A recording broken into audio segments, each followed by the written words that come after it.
చెప్పారు దాంట్లో. అది మనకి వెలుగుతూ కనపడేటువంటి ఒక నక్షత్రమని, అతిపెద్ద నక్షత్రమని, మన సూర్యుడి కన్నా సుమారు 300 రెట్లు పెద్దదైన నక్షత్రమని. జ్యోతిషంలో మనం వాడేది ఆ నక్షత్రము, ఆ నక్షత్రముతో పాటు దాని ప్రాంతంలో ఉన్న 13°20' భాగాన్ని మనం ఆర్ద్ర నక్షత్రంగా తీసుకుంటాం. ఆ నక్షత్రం ఎలాగో దాంట్లో ఉంటుంది. సో అలాంటి నక్షత్రం యొక్క విశేషం ఏమిటి? అది మిథున రాశిలో ఉంటే అర్థం ఏమిటి? దాని తర్వాత మనం దాన్ని చూసుకుంటున్నప్పుడు, దాని గురించి తెలుసుకుంటున్నప్పుడు మనం ఏమేమి విశేషంగా చూడాలి అనేటువంటి దానికి సంబంధించినటువంటి విషయాలన్నీ ఈరోజు మనం చెప్పుకుందాం. ఆ ఆర్ద్ర అనే నక్షత్రం, ఆర్ద్ర అనే పదం ఎక్కడెక్కడ వస్తుందో దయచేసి గుర్తు చేసుకోండి. ఆర్ద్ర, రుద్ర, ఆర్ద్రత, ఆర్ద్ర కార్తె, ఎన్నో విషయాలు మనకి అవగతం అవుతాయి. రవి ఆర్ద్ర నక్షత్ర ప్రవేశం, ఇలా జ్యోతిషంలో ఎన్నో విశేష అంశాల ఆధారంగా ఆర్ద్ర నక్షత్రం మనకి తరచూ కనబడుతుంది. దీనికి ఎదురుగా ఉండే మరొక పెద్ద నక్షత్రం జ్యేష్ఠ నక్షత్రం. ఆ జ్యేష్ఠ నక్షత్రం అతిపెద్ద నక్షత్రం, మొత్తం నక్షత్రాలలో పెద్దది అని. మనకి జ్యోతిషంలో ఉండే రాసులలో ఉండే నక్షత్రాలలో పెద్దది చిన్నది ఏమి లేదు, ఎందుకంటే అన్ని సమాన భాగాలే, 1/27 భాగమే ఆకాశ భాగం. కానీ ఈ ఆర్ద్ర నక్షత్రము లేదా ఆ జ్యేష్ఠ నక్షత్రము చెప్పుకునేవి ప్రత్యేకమైన ఉనికి ఉన్న నక్షత్రాలు, మనకి టెలిస్కోప్ ద్వారా మనం చూడగలిగే నక్షత్రాలు. ఆ క్రమంలో ఈరోజు మనం ఆర్ద్ర నక్షత్రం యొక్క విశేషము, దాని యొక్క ప్రత్యేక స్థానము, ఇవన్నీ కూడా మనం మన పెద్దలందరి గురించి, ఇంకా విద్యార్థులు ఎవరైనా ఉంటే వారికి తెలిసిన విధంగా వారి నుంచి మనం తెలుసుకునే ప్రయత్నం చేద్దాం. అందరూ దయచేసి ముందుకు వచ్చి దానికి సంబంధించిన తమకు తెలిసినటువంటి విషయాలని పంచుకోవలసిందిగా అందరినీ ఆహ్వానిస్తున్నాను. మిత్రులు ఎవరో కిరణ్ కుమార్ గారు ప్రెజెంటింగ్ అని వస్తుంది, వారికి ఈ గూగుల్ మీట్ లో ఏమైనా ఇబ్బంది ఉంటే దయచేసి మీటింగ్ లీవ్ అయ్యి మళ్ళీ జాయిన్ అవ్వాలి. ఎందుకంటే మనం ఎంటర్ అయినప్పుడు ఏదో ఒకటి నొక్కుతుంటాం, దానివల్ల ఇతరులకు ఇబ్బంది కలగకుండా మనం చూసుకోవాలి. తర్వాత మనం మిగతా మిత్రులందరి నుంచి తీసుకుంటూ వారి జ్యోతిర్వాణి వినిపించవలసిందిగా మరొకసారి కోరుతూ అందరినీ ఆహ్వానిస్తున్నాను.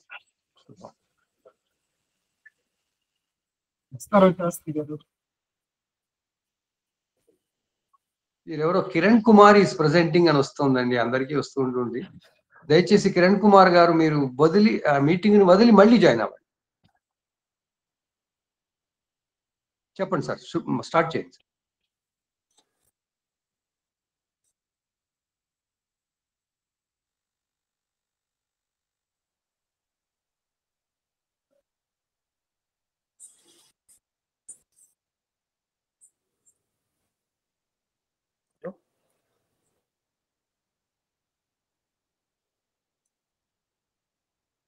హలో, నమస్కారం. చెప్పండి సార్, నా వేణుగోపాల్ సార్. చెప్పండి. నేను కొంచెం అంటే పెద్దలు ఉన్నారు కానీ చిన్నగా 2 నిమిషాలు ఇంట్రడక్షన్ ఇస్తాను. తప్పకుండా. తెలుసు, ఎందుకంటే ఇది ఆల్రెడీ మీరు చెప్పారు. ఆర్ధ నక్షత్రం మనము దాన్ని విషయాలు చూసుకుంటే దానికి మనం పగడు చుక్క అని అంటాము. దీనికి ఆర్ధకు మనకు రుద్రుడు అధిదేవత ఉంటారు. కానీ మనకు దీనికి ఏంటంటే ఈ ఆర్ధ నక్షత్రం మిథునం లోపట మనకు ఉంటుంది. ఇది లోపల మనకి ఏంటంటే ఈ ఆర్ధ నక్షత్రం లోపల మనకు రాహు కూడా మనకు అధిపతి లీడ్ చేస్తూ ఉంటాడు. దీని యొక్క క్యారెక్టరిస్టిక్ చూసుకుంటే మనకు 4 పాదాలు ఉంటాయండి మిథునం లోపల. అందులోపల మనకు ఇందులో అర్థం వచ్చినప్పుడు మనకు ఏంటంటే ఈ పాత కర్మలు మనకు జనరల్గా ఆ పూర్వజన్మల నుంచి ఉన్నాయి. మనకు ఈ జన్మకు వచ్చినప్పుడు ఈ నక్షత్ర ప్రభావంలో పుట్టిన వాళ్ళకు అవి దానివల్ల మనకు లైఫ్ లీడ్ చేస్తుంటుంది. అంటే ఆ కోరికలు కొంచెం నెరవేర్చుకున్నందుకు ఇది ఉపయోగపడుతుంటుంది అన్నట్టు. తర్వాత ఈ ఆర్ధ అంటే మనకి ఏంటంటే టియర్ డ్రాప్ అని కూడా అంటాం. దీనికి ఏంటంటే మెయిన్ ఏంటంటే వీళ్ళు సంపాదించడానికి చాలా అంటే కృషి చేస్తారు. జనరల్గా ఈ నక్షత్రంలో పుట్టిన పురుషులు అయితే అంటే పెళ్ళి ఆలస్యమయ్యే అవకాశం ఎక్కువ ఉంటుంది. వీళ్ళు ఎక్కువ బాధ్యతాయుతంగా చేస్తారు. జనరల్గా ఏంటంటే వీళ్ళు వీళ్ళకు ఏంటంటే మామూలుగా 32 నుంచి 42 ఇయర్స్ వరకు వాళ్ళు సెటిల్మెంట్ అయ్యే అవకాశం ఎక్కువ ఉంటుంది. స్త్రీ వాళ్ళు చూసుకుంటే వీళ్ళు కూడా ఈ జన్మించిన వాళ్ళు తెలివైన వాళ్ళు. జనరల్గా ఏంటంటే ఫ్రీలాన్సర్ వీళ్ళకు కూడా కొంచెం ఏంటంటే వివాహం ఆలస్యం అయ్యే అవకాశం ఎక్కువ ఉంటుంటుంది. తర్వాత ఇందులోపట మనకు ఈ వీళ్ళు జనరల్గా మనకు ఫస్ట్ మొదటి పాదంలో పుట్టిన వాళ్ళకి ఏంటంటే కొంచెం మంచి గుణాలు, మంచి ఏమంటే కంట్రోల్ పవర్ బాగుంటుంది. రెండవ పాదంలో పుట్టిన వాళ్ళకి ఏంటంటే జస్ట్ అంటే కొంచెం చెడు అంటే అక్రమ సంపాదన, తర్వాత కొంచెం మనకేందంటే అనారోగ్యం అనేది కూడా కొంచెం ఉంటుంది. మూడవ పాదంలో పుట్టిన వాళ్ళకు మనకేందంటే స్వల్ప ధనికులు అవుతారు, అంటే కొంచెం వాళ్ళకు ఇబ్బంది ఉంటుంది. నాలుగవ పాదంలో ఉన్న వాళ్ళకు మంచి ప్రవర్తన, దైవభక్తి, ధర్మచింతన అనేవి కలిగి ఉంటారు. జనరల్గా ఏంటంటే వీళ్ళకు రాహుకు అధిపతి అది కాబట్టి వీళ్ళకు పూర్తిగా మనకు ఫస్ట్ రాహు దశ వస్తుంది. మొత్తం పరమాయుద్ధం 70 సంవత్సరాలు ఉంటుంది. వీళ్ళకి జనరల్గా ఏంటంటే సోమవారం, శుక్రవారం మెయిన్గా ఏంటంటే ఈ ఆర్ధ నక్షత్రంలో మనకి ఏంటంటే అస్త్రశస్త్ర ప్రయోగాలకు, శత్రు సంహారంకి, భూత పిశాచ బాధ నివారణకు ఈ నక్షత్రం శుభ పరిణామాన్ని అని ఎక్కువగా ఉంచుతాను అని అంటారు. జనరల్గా ఇది మనకి ఏంటంటే నేను చిన్నగా ఇంట్రడక్షన్ ఇచ్చాను, తర్వాత పెద్దవాళ్ళు తీసుకోగలరు అని చెప్పి. థ్యాంక్ యూ, ధన్యవాదాలు వేణు గారు. కిరణ్ కుమార్, దయచేసి మీరు ఒకసారి మీటింగ్ ని వదిలి మళ్ళీ జాయిన్ అవ్వండి. మీరు ప్రజెంటింగ్ అని వస్తుంది, మీకు ఆ ప్రజెంటింగ్ అనే దాన్ని తీయడం తెలియడం లేదు. మళ్ళీ వదిలి మళ్ళీ జాయిన్ అవ్వండి, అప్పుడు అందరికీ అన్ని కనపడతాయి. కిరణ్ కుమార్ ఈజ్ ప్రెజెంటింగ్ అని వస్తుంది, మీకు కూడా వస్తుందేమో. మా సార్ మీరు ఒక పని చేయండి సార్, మీరు ప్రజెంట్ చేయండి, కిరణ్ కుమార్ ది రీప్రజెంటింగ్ పోతుంది సార్. అది ఎట్లా పోతుంది అవన్నీ ఇప్పుడు ఎక్స్పెరిమెంట్స్ మనం చేసుకుంటూ కూర్చుంటే లాభం లేదు, మనం మాట్లాడుకుందాం. ఒక్కరికి ప్రెజెంటింగ్ వస్తే వండి ఆయనకి తెలిసి ఆయన మీటింగ్ లీవ్ అయిపోయి మళ్ళీ జాయిన్ అయితే బాగుంటుంది. ఇంకా మిత్రులు ఎవరైనా ముందుకు రండి. శాస్త్రి గారు నమస్కారం అండి. మాట్లాడుతున్నాను. నమస్కారం సార్, ప్లీజ్. కొంచెం వీడియో దానికి ప్రాబ్లం ఉంది, అందువల్ల ఆడియోలో నేను మాట్లాడుతున్నాను. మీరు నాకు చాలా తమాషాగా అనిపిస్తుంది, మీరు ఒక సబ్జెక్ట్ ని మన జ్యోతిర్వాణిలో ఇచ్చినప్పుడు దీనికి బ్యాక్గ్రౌండ్ ఏదో సంథింగ్ ఈజ్ వర్కింగ్ అని అనిపిస్తుంది అనమాట. తమాషాగా ఇది ఈసారి ఆర్ద్ర నక్షత్రం ఇవ్వడం అంటే కూడా ఈ భగవత్ సంకల్పం ఉందేమో అని అనుకుంటున్నాను. ఎందుకంటే మనకి వచ్చే నెల మనకి మార్గశిర మాసం పూర్తింది కాబట్టి మార్గశిర మాసంలో చంద్రుడు ఈ మృగశిర నక్షత్రం నుంచి 16వ తారీఖు నాడు, అంటే వచ్చే నెల 16వ తారీఖు నాడు ఆర్ద్ర రాత్రి పూట ఆర్ద్ర నక్షత్రంలోకి మళ్ళీ ప్రవేశిస్తున్నాడు అనమాట. అంటే మనకు ఆ రోజు రాత్రి ఆర్ద్ర నక్షత్రం ఉంది. సో మనకి శివపురాణంలో శివుడు ఏం చెప్పాడంటే పార్వతీదేవితో మాట్లాడుతూ ఆయన, పార్వతి నాకు అందరిలోకి నీ తర్వాత ఇష్టమైన వాడు సుబ్రహ్మణ్యేశ్వర స్వామి, అయితే నాకు ఈ ఆర్ద్ర నక్షత్రం రోజు ఎవరైతే నాకు అభిషేకం చేస్తారో, లేకపోతే నన్ను పూజిస్తారో, లేకపోతే నన్ను దర్శనం చేసుకుంటారో వాళ్ళు నాకు సుబ్రహ్మణ్యేశ్వర స్వామి కంటే కూడా ప్రీతిపాత్రులు అవుతారు అని ఆయన చెప్పినట్టుగా మనకి పురాణ కథనం ఉందన్నమాట. అందువల్ల అంటే ఈ ఆ సంవత్సరంలో అన్ని శివరాత్రి నాడు కాకపోయినా మిగతా రోజుల్లో శివుడికి ప్రియమైనటువంటి రోజులని మనం ఏవైతే భావిస్తామో ఆ రోజుల్లో శివ పూజ, శివ దర్శనం చేసుకోకపోయినా కూడా ఈ వచ్చేటువంటి ఆ ఆర్ద్ర నక్షత్రం ఉన్న రోజు శివుడికి గనక మనము అభిషేకం చేసుకున్నా, లేకపోతే కేవలం దర్శనం చేసుకున్నా కూడా అఖండమైనటువంటి పుణ్యం వస్తుంది అనేటువంటిది సాక్షాత్ శివ పరమాత్మ పార్వతీదేవితో చెప్పినట్టు మనకి పురాణ కథనం ఉంది. అందుకోసమే రాబోయేటువంటి ఈ పుణ్యతిథి కోసమని మీరు ఈ ఆర్ద్ర నక్షత్రాన్ని బహుశా ప్రస్తావించి ఈ కార్యక్రమంలో తీసుకొచ్చారేమో అని నేను సంకల్పం అని అనుకుంటున్నాను. ఎందుకంటే ఆర్ద్ర నక్షత్రం గురించి మనం ఈ జ్యోతిర్వాణిలో ఈ చర్చల ద్వారా మనం సంభాషించుకోవడం అనేటువంటిది ఒక పుణ్య కార్యక్రమంగా కూడా నేను భావిస్తున్నాను. సరే, పెద్దలు మనకి పూజ టీవీలో కానివ్వండి, తర్వాత మీరు కూడా షేర్ చేశారు ఆ ఆర్ద్ర నక్షత్రం యొక్క అన్ని టెక్నికల్ డీటెయిల్స్, తర్వాత వాటి ఆర్ద్ర నక్షత్రంలో పుట్టినటువంటి వారి లక్షణాలు, అలాగే ఆర్ద్ర నక్షత్రంలో పుట్టిన వారు చేసేటువంటి శక్తులు, వీటన్నిటి గురించి కూడా చాలా కూలంకషంగా మనకి ఇన్ఫర్మేషన్ అంతా అవైలబుల్ ఉంది. అంటే మనకి నేను చెప్పే 2-3 పాయింట్స్ ఏంటంటే, ఆర్ద్ర నక్షత్రానికి రాహు అధిపతి కాబట్టి రాహుకి ఎక్స్పాండింగ్ అనేటువంటిది ఆయన యొక్క నేచర్ అన్నమాట. అంటే ఏది అయినా విశేషం ఉన్నట్లయితే దాన్ని ఎక్స్పాండ్ చేయడం రాహు యొక్క లక్షణం. కాబట్టి ఈ ఆర్ద్ర నక్షత్రంకి లోకి ఏదైనా గ్రహాలు వచ్చినా కూడా గోచర రీత్యా కానివ్వండి, లేకపోతే ఆర్ద్ర నక్షత్రంలో ఆ గ్రహాల సంచారం ఉన్నప్పుడు పుట్టిన వారి యొక్క లక్షణాలు అయితేమి అవన్నీ కూడా ఆ కారకత్వాలను అనుసరించి మనం వాటిని ఎక్స్పాండ్ అవుతుంది అనేటువంటి దృక్పథంతో మనం చూసుకోవాల్సి ఉంటుంది అనేటువంటిది నా యొక్క ఒక చిన్న మనవి ఇక్కడ.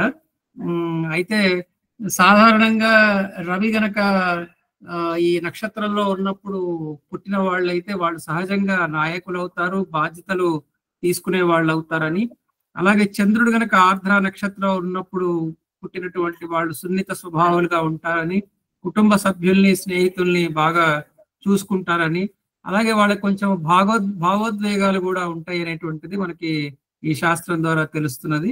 అదే కుజుడు ఈ నక్షత్రంలో ఉన్నప్పుడు పుట్టిన వాళ్ళు సహజంగా బాగా బలం కలిగి, తర్వాత శక్తియుక్తులు కలిగి, కాంపిటేటివ్ స్పిరిట్ ఉండి ఏ ఛాలెంజ్ అయినా తీసుకోవడానికి వాళ్ళు సిద్ధంగా ఉంటారని, అలాగే తమ పరిధిలో వాళ్ళు నాయకులుగా రాణిస్తారని చెప్పేసి మనం చెప్పవచ్చు. బుధుడు ఈ నక్షత్రంలో ఉన్నప్పుడు పుట్టినటువంటి వాళ్ళకి సూక్ష్మ బుద్ధి, కమ్యూనికేషన్ నైపుణ్యత, తెలివితేటలు ఇవన్నీ కూడా వాళ్ళకి ఉంటాయి. కాకపోతే వాళ్ళు తమ వాక్కుని చాలా సునిశ్చితంగా వాడాల్సి ఉంటుంది అనమాట. లేకపోతే శుక్రుడు ఈ ఆర్ద్ర నక్షత్రంలో ఉన్నప్పుడు పుట్టినటువంటి వాళ్ళకి కళలు, తర్వాత అందానికి సంబంధించినటువంటి ఫీల్డ్స్ కానివ్వండి, డెకరేషన్స్ ఇట్లాంటి వాటికి కూడా వాళ్ళకి ఆ కళల్లో వాళ్ళు రాణిస్తారు. అందరితో సామరస్యంతో ప్రవర్తిస్తారు. సమస్యలని పరిష్కరించేటువంటి సామర్థ్యం వీళ్ళకి కలిగి ఉంటారన్నమాట. ఏదైనా డిస్ప్యూట్ అఫైర్స్ వచ్చినప్పుడు ఈ చిత్తూరు ఆరుద్ర నక్షత్రంలో పుట్టినటువంటి వాళ్ళు దాన్ని ఆ సమస్యల్ని చాలా చక్కగా పరిష్కరించేటువంటి టాలెంట్ కలిగి ఉంటారన్నమాట. ఇకపోతే గురువు ఉన్నటువంటి వాళ్ళు ఆ ఆర్ద్ర నక్షత్రంలో ఉన్నప్పుడు పుట్టినటువంటి వాళ్ళకి ఆధ్యాత్మిక జ్ఞానం ఉంటుంది, ఫిలాసఫీ ఉంటుంది, వాళ్ళకి ఒక జీవితం ఎడల ఒక ఉన్నతమైనటువంటి దృక్పథం కలిగి ఉంటారన్నమాట. ఇవన్నీ కూడా మనకి వివిధమైనటువంటి గ్రహాలు ఈ నక్షత్రంలో పుట్టినప్పుడు జరిగేటువంటి లక్షణాలు. ఇక శనీశ్వరుడు గనక ఈ నక్షత్రంలో ఉన్నప్పుడు పుట్టినటువంటి వాళ్ళు క్రమశిక్షణ కలిగి ఉంటారు, కష్ట సమయాలని తట్టుకుంటారు. వాళ్ళకి ఆ క్రమశిక్షణ అనేటువంటిది వాళ్ళకి మెయిన్ ఆస్పెక్ట్ గా ఉంటుంది అనమాట. ఇక కాకపోతే ఇక రాహువు గాని కేతువు గాని ఇక్కడ ఉన్నప్పుడు గనక పుట్టినటువంటి వాళ్ళు తమ జీవితంలో అనుకోని మార్పులు చూడాల్సి వస్తుంది. వీళ్ళు కొంచెం ట్రెడిషనల్ గా వస్తున్నటువంటి ఆచార వ్యవహారాలను కొంచెం వాళ్ళు అతిక్రమించి ప్రవర్తించడానికి చూస్తూ ఉంటారని చెప్పేసి మనకి జ్యోతిష్ శాస్త్రం ద్వారా కొన్ని సూచనలు తెలుస్తూ ఉన్నాయి అన్నమాట. ఇక మిగతా విషయాలన్నీ కూడా పెద్దల నుంచి కొన్ని వినడానికి నేను కూడా ఆసక్తిగా ఉన్నాను. నాకు ఈ అవకాశం ఇచ్చినందుకు మీకు ధన్యవాదాలు తెలియజేస్తున్నాను. చాలా ధన్యవాదాలు ఉమాకాంతరావు గారు. మంచి విషయాలు చాలా సరళంగా, క్లుప్తంగా బాగా చెప్పారు. చాలా చాలా ధన్యవాదాలు. ఇంకా మిత్రులు ముందుకు రండి.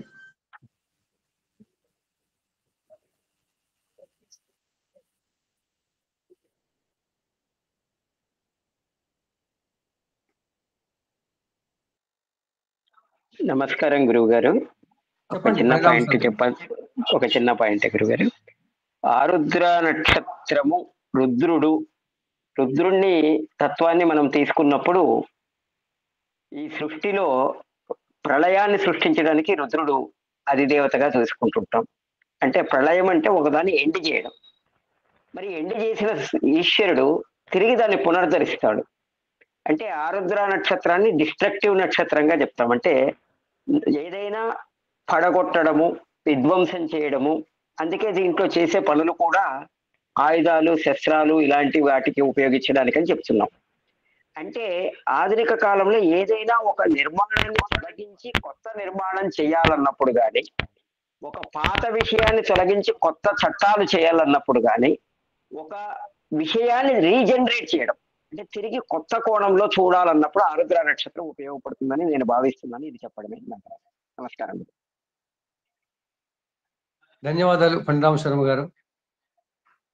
మీరు అన్నట్టుగా తర్వాత ఇప్పటిదాకా మనం అందరం అనుకుంటున్నట్టుగా మనం కేవలం ఫలిత జ్యోతిషంలో ఆ నక్షత్రంలో జన్మిస్తే లేదా ఆ నక్షత్రంలో గ్రహాలు ఉంటే ఏమిటనే దానికి మితమయ్యాం.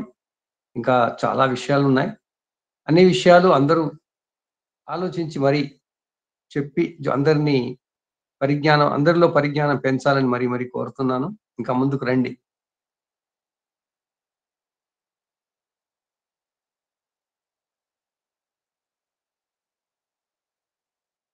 హలో, చెప్పండి దినకర్ గారు. Good evening sir. నేను అంటే సేమ్ ఆరుద్ర నక్షత్రం గురించి అని కాదు, ఈ 3 టైప్స్ ఆఫ్ రాహు నక్షత్రాలు ఆరుద్ర, స్వాతి, శతభిష నక్షత్రంలో సమ్ సార్ట్ ఆఫ్ ఎనర్జీ ఎక్కువ ఉన్న నక్షత్రం ఏంటంటే ఆరుద్ర నక్షత్రంలో ఎనర్జీ ఎక్కువ ఉండిద్ది అనమాట.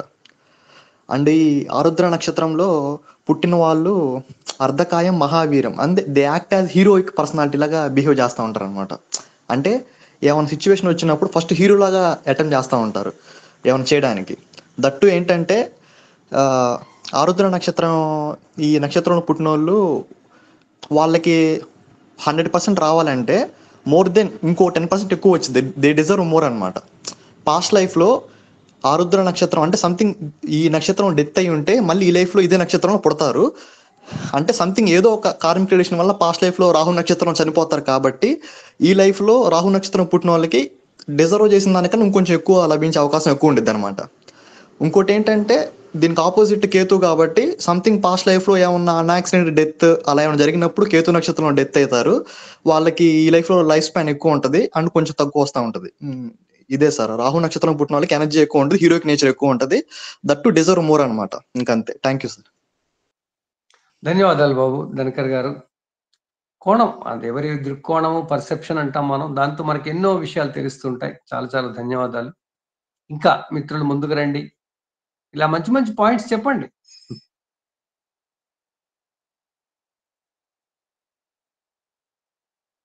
మనం కొత్త ధోరణితో, కొత్త ఆలోచనలతో జ్యోతిషాన్ని దర్శించాలి, జ్యోతిష్ శాస్త్రాన్ని దర్శించాలి. చెప్పండి ఇంకా.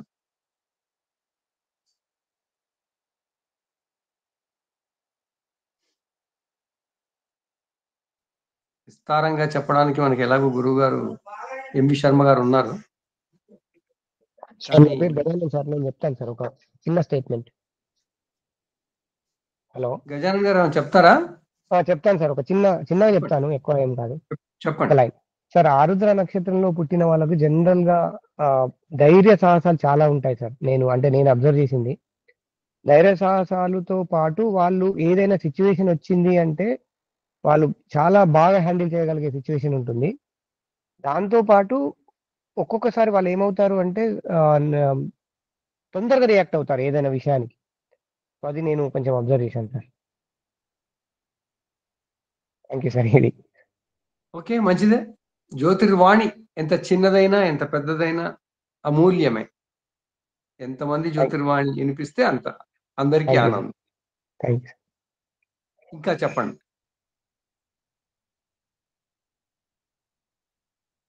ముందుకు రండి, చెప్పండి.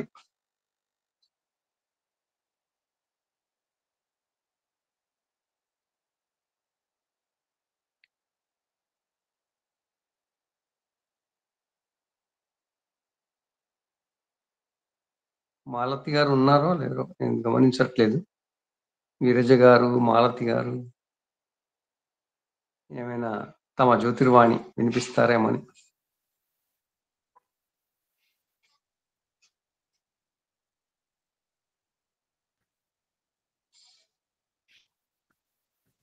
మనలో చాలా మంది దేశగోచారం చదువుకుంటాం.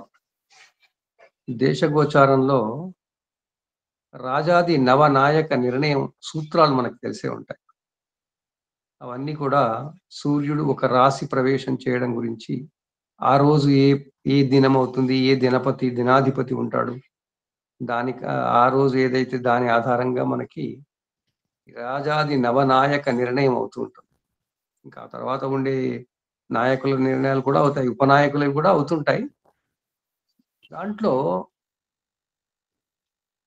సూర్యుడి రాశి ప్రవేశం అన్ని జరిగినా, 12 రాశుల ప్రవేశాలకు చెప్పింది జరిగినా, నక్షత్ర ప్రవేశాలకంటూ చూసేది మాత్రం ప్రత్యేకత ఆర్ద్ర నక్షత్రానికి ఉంది. అందరూ గమనించి ఉంటారు, నేను మెసేజ్ లో కూడా పెట్టాను. ఆర్ద్ర నక్షత్రంలో ప్రవేశిస్తే ఆ రోజు ఏ రోజు అవుతుందో ఆ రోజు ఏ దినాధిపతి అవుతాడో ఆ దినాధిపతి మనకు ఒక నవనాయకుడు అవుతాడు. ఆ దృక్కోణంతో కూడా మీరు చూసి ఆర్ద్ర నక్షత్రపు ప్రత్యేకతని మీరు కాస్త ఆలోచిస్తే ఇంకా బాగుంటుంది. నేను ఇక్కడితో అంతవరకే పరిచయం చేసి చెప్తాను. ఇంకా ప్రయత్నించండి, ముందుకు రండి, మాట్లాడండి.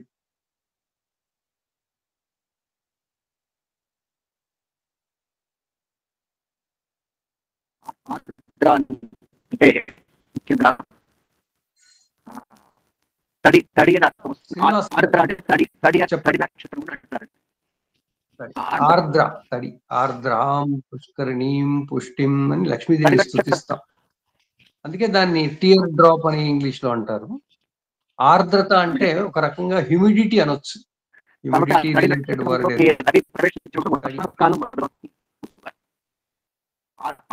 నక్షత్రం స్వాతి నక్షత్రం వరకు వర్షాకాలం, స్వాతి నక్షత్రం వరకు శతభిష నక్షత్రం వరకు చలికాలం ఉంటుంది. శతభిష నక్షత్రం ఆరుద్ర నక్షత్రం వరకు ఎండాకాలం. ఈ రక కాలగణాలు కూడా మనం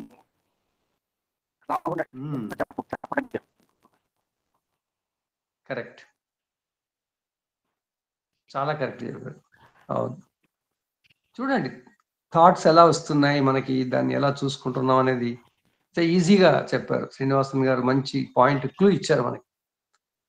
నక్షత్రాల ప్రకారం ఏంటంటే ఆర్ద్ర కార్తె నుంచి మనకి ఉత్తర హస్త వరకు వర్షాకాలమే, తర్వాత స్వాతి నుంచి చలికాలం, మళ్ళీ శతభిషం అంటే అన్ని రాహు నక్షత్రాలే. బాగుంది సార్, బాగుంది. ఇంకా ఏమైనా చెప్తారా? మీది వాయిస్ బాగా బ్రేక్ అవుతుంది.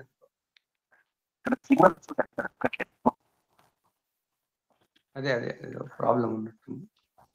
మంచి పాయింట్స్ చెప్పారు, చాలా ధన్యవాదాలు. ఇంకా ముందుకు రండి ఫ్రెండ్స్.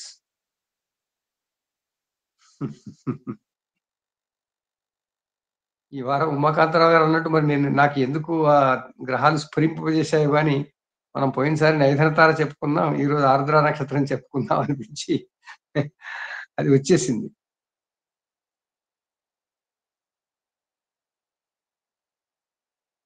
ఇంకా చెప్పండి, పంచాంగ జ్ఞానం ఉన్న వాళ్ళు కూడా తమ అభిప్రాయం చెప్పొచ్చు. ముహూర్తాలకి ఏమవుతుంది ఏమిటి, ఇది ఏ ముహూర్తాలకి పనికి వస్తుంది, ఏ ముహూర్తాలకి పనికి రాదు, అవన్నీ కూడా మాట్లాడుకోవచ్చు మనం. జ్యోతిషం ఆర్ద్ర నక్షత్రం ప్రత్యేకత కదా. చెప్పండి, ఇంకా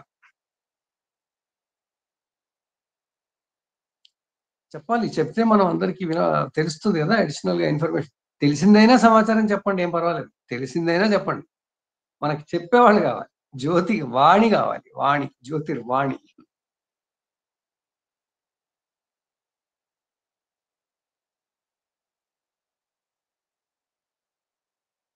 నమస్తే సార్.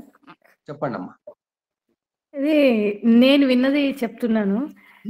ఆర్ద్ర నక్షత్రం అంటే ఇది ఒక రుద్రుడి నక్షత్రం అని. అంటే రుద్రుడు శివుడి నుంచి పార్వతీదేవి అది దాన్ని ఏమంటారు, అగ్నిలో ఇదైనప్పుడు రుద్రుడి కోపానికి పుట్టిన వాడు శివుడి కోపానికి పుట్టినవాడు రుద్రుడు. సో ఆ నక్షత్రం ఆయనకి సంబంధించింది అని. సో ఈ నక్షత్రం డిజాస్ట్రస్ నక్షత్రం. అంటే ఇప్పుడు రుద్రుడు పుట్టింది ఒక డిజాస్టర్ సమయంలో పుట్టి అక్కడ ఉన్న ఆ పరిసరాలన్నిటిని కూడా ధ్వంసం చేసే విధ్వంసానికి ప్రతీకగా మనకి గుర్తుండిపోతాడు. సో ఆ రకమైన నక్షత్రం అని చెప్పి నేను విన్నాను. కానీ ఇప్పుడు మీరందరూ చెప్పింది వింటుంటే ఈ నక్షత్రం కూడా మంచి నక్షత్రం అని, అంటే నాకు ఒక నెగిటివ్ నక్షత్రంగానే నాకు ఇది తెలుసు. సో ఇవాళ మీ ద్వారా నేను అది పాజిటివ్ లో కూడా ఉంటుంది అని చెప్పి నేను తెలుసుకుంటున్నాను సార్. ఇలాగేనమ్మా, మనకి ఉన్న ఇలాంటి సందేహాలు, ఇలాంటి అపోహలు పోవడానికే మన కార్యక్రమం. మన చుట్టూ ఉన్న 27 భాగాలు మనకి సమానమైనవే. ఏది మంచిది చెడుది అనేది లేదు. అవి నక్షత్రాల పేర్లు, కోడ్స్ పెట్టారు అంతే. ఆ నక్షత్రాలు అంటే మళ్ళీ ఆ చుక్కలు కాదు. మన నక్షత్రం అంటే 1/27th part of the circle అంతే.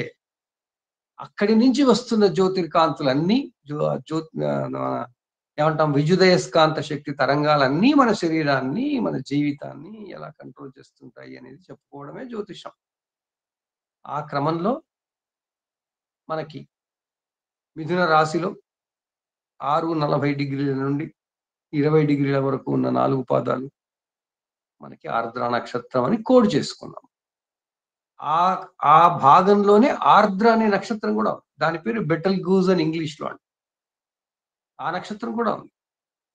ఆ నక్షత్రము ఉన్న ఆ ప్రాంతం, దాంట్లో మళ్ళీ ఇంకా నక్షత్రాలు కూడా ఉంటాయి. వాటన్నింటి ప్రభావం, సమిష్టి ప్రభావం మనకు ఆర్ద్ర నక్షత్ర ప్రభావం. అలాగే మృగశిర సగం భాగం నుంచి ఆర్ద్ర మొత్తం, తర్వాత పునర్వసు 3 భాగాలు కలిపితే వచ్చే ప్రభావం మిథున రాశి ప్రభావం. ఇదంతా చాలా శాస్త్రీయంగా వాళ్ళు మనకి గణితం, మ్యాథమెటికల్ గా చెప్పారు. గణితాన్ని ఆధారపడి మనకి చెప్పారు. సో ఆ క్రమంలో ఏ నక్షత్రము మహా చెడ్డది, ఏ నక్షత్రము మహా మంచిది అనేది కాదు.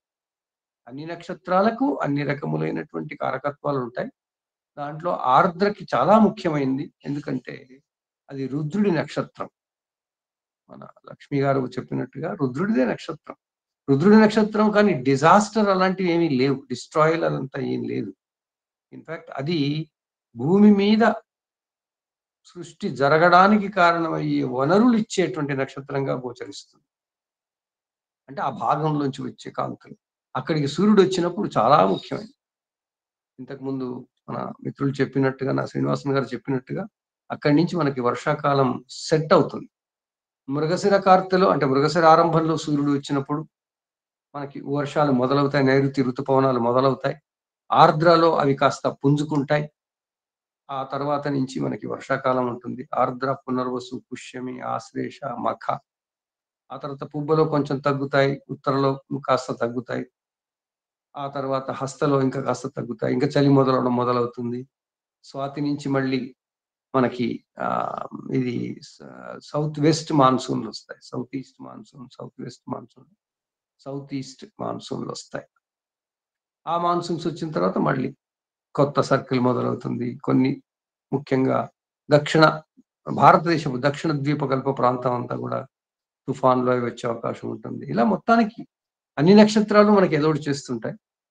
అందరూ గమనించాల్సింది ఏంటంటే, భౌగోళికంగా అంటే జాగ్రఫికల్ గా ఆర్ద్ర నక్షత్రంలో సూర్యుడు కనపడుతున్నాడు అంటే మనం జ్యేష్ఠ నక్షత్రంలో ఉంటాం, భూమి జ్యేష్ఠ నక్షత్రంలో ఉంటుంది. ఆ విషయాలు కూడా మర్చిపోకూడదు. ఆర్ద్ర నక్షత్రం ఎటువైపు ఉంది, జ్యేష్ఠ నక్షత్రం ఎటువైపు ఉంది, అది కూడా మర్చిపోవద్దు. ఈ మధ్యన మనం అనుకుంటున్నాం విష్ణు నాభి అంటే ద ఎనర్జీ, గ్యాలక్టిక్ సెంటర్, ఎక్కడి నుంచి అయితే మొత్తం విష్ణువు వ్యాప్తి చెందుతున్నాడు, అంటే ఎనర్జీ వ్యాప్తి చెందుతుందో, జిష్ణు అక్కడి నుంచి, ఆ నాభి శక్తి అంతా కూడా ఈ జ్యేష్ఠ నక్షత్రం దగ్గర వైపు ఉంది. దానికి ఎదురుగుండా ఆర్ద్ర నక్షత్రం ఉంది. లైట్ ఫోకస్ చూసుకుంటే ఎలా ఉంటుందో మీరు గమనించండి. ఆ లైట్ ఫోకస్ ని రిఫ్లెక్ట్ చేస్తాడు చంద్రుడు, ఆ సూర్యుడు. అప్పుడు భూమి మీద వచ్చేటువంటి ఫలితాలు మనకు తెలుస్తుంటాయి. ఇలా ఎన్నో విధాలుగా మనం ఆ ఆర్ద్ర నక్షత్రాన్ని గురించి ఆలోచించవచ్చు. ఆలోచించండి. పుస్తకాల్లో ఉన్నది మాత్రమే మనం చెప్పుకుంటే లాభం లేదు, మనం కొత్తగా ఆలోచించాలి. దయచేసి ఆలోచించి, వాతావరణ సంబంధంగా కూడా మనకి ఆర్ద్ర నక్షత్రం ముఖ్యమైనది, దేశగోచారం సంబంధంగా ముఖ్యమైనది. ఈ విషయాలన్నీ చెప్పండి. నేను కాస్త మీకు ఎక్కువ ఇన్పుట్స్ ఇద్దామని ప్రయత్నంలో చెప్తున్నాను. ముందుకు రండి. ఎంవి శర్మ గారు ఉన్నారని అనుకుంటున్నాను. అయ్యా, మీ జ్యోతిర్వాణి రాకుంటే ఏమి ఉత్తేజం రావట్లేదు, అందువల్ల దయచేసి మీ జ్యోతిర్వాణి. నమస్కారం అండి. మాలతి గారు వచ్చారు. ఇప్పుడే ఇంతకుముందు ఆన్ చేసుకుని వెళ్ళాను, ఇప్పుడే జాయిన్ అయ్యాను. ఎవరేం చెప్పారో వెళ్ళలేదు నేను సరిగ్గా. ఇంకా ఏమీ ఆరంభం కాలేదంటే అమ్మా, అందరూ ఊరికే పైన చెప్తున్నారు. ఆర్ద్ర కలిసి ఆర్ద్ర నక్షత్రం, ఆర్ద్రత సహజ భచక్రంలో మిథున రాశిలో 3వ రాశిలో ఉండేది. ఎరుపు రంగు పగడంలాగా ఎరుపు రంగులో ఉంటుంది. ఒక్కటే ఒక నక్షత్రం ఉంటుందని చెప్పేసి శివుడు అధిపతి, పరమేశ్వరుడు అధిపతి. అయితే శివుడు రుద్ర రూపంలో ఆధిపత్యం వహిస్తాడని చెప్పేసి ఉంది. అంటే సాత్విక తత్వానికి రుద్ర తత్వానికి కొంచెం ఉగ్ర స్వరూపం ఉన్నట్టుగా. అయితే ఈ ఉగ్ర స్వరూపాన్ని నక్షత్రం వాళ్ళు అణిచేసుకుంటూ ఉంటారు. నక్షత్రాధిపతి రాహు ఏం చేస్తాడంటే ఉన్నదాన్ని వ్యాప్తి చేస్తూ ఉంటాడు, ఏదైనా పెద్దగా చేస్తూ ఉంటాడు. వీళ్ళకి రాహువుకి ఆశ ఎక్కువ. కానీ ఈ నక్షత్రంలో వాళ్ళకి దొరకకపోతే కొంచెం అవతల వాళ్ళతో దెబ్బలాడైనా సరే దాన్ని సాధించే తత్వం కొంచెం కనిపిస్తూ ఉంటుంది. శరీరక అంగాలను చూస్తే మెడ, భుజాలు వీటిని సూచిస్తూ ఉంటుంది. సాధారణంగా గొంతు నొప్పి రావడం, లేకపోతే గొంతుకు సంబంధించిన బాధలన్నీ ఈ నక్షత్రంలో ఉన్న గ్రహం ఇబ్బంది పడ్డా. చంద్రుడు ఈ నక్షత్రంలో ఉండి అష్టమ చంద్రుడైనా, అంటే వృశ్చిక లగ్నం అనుకోండి,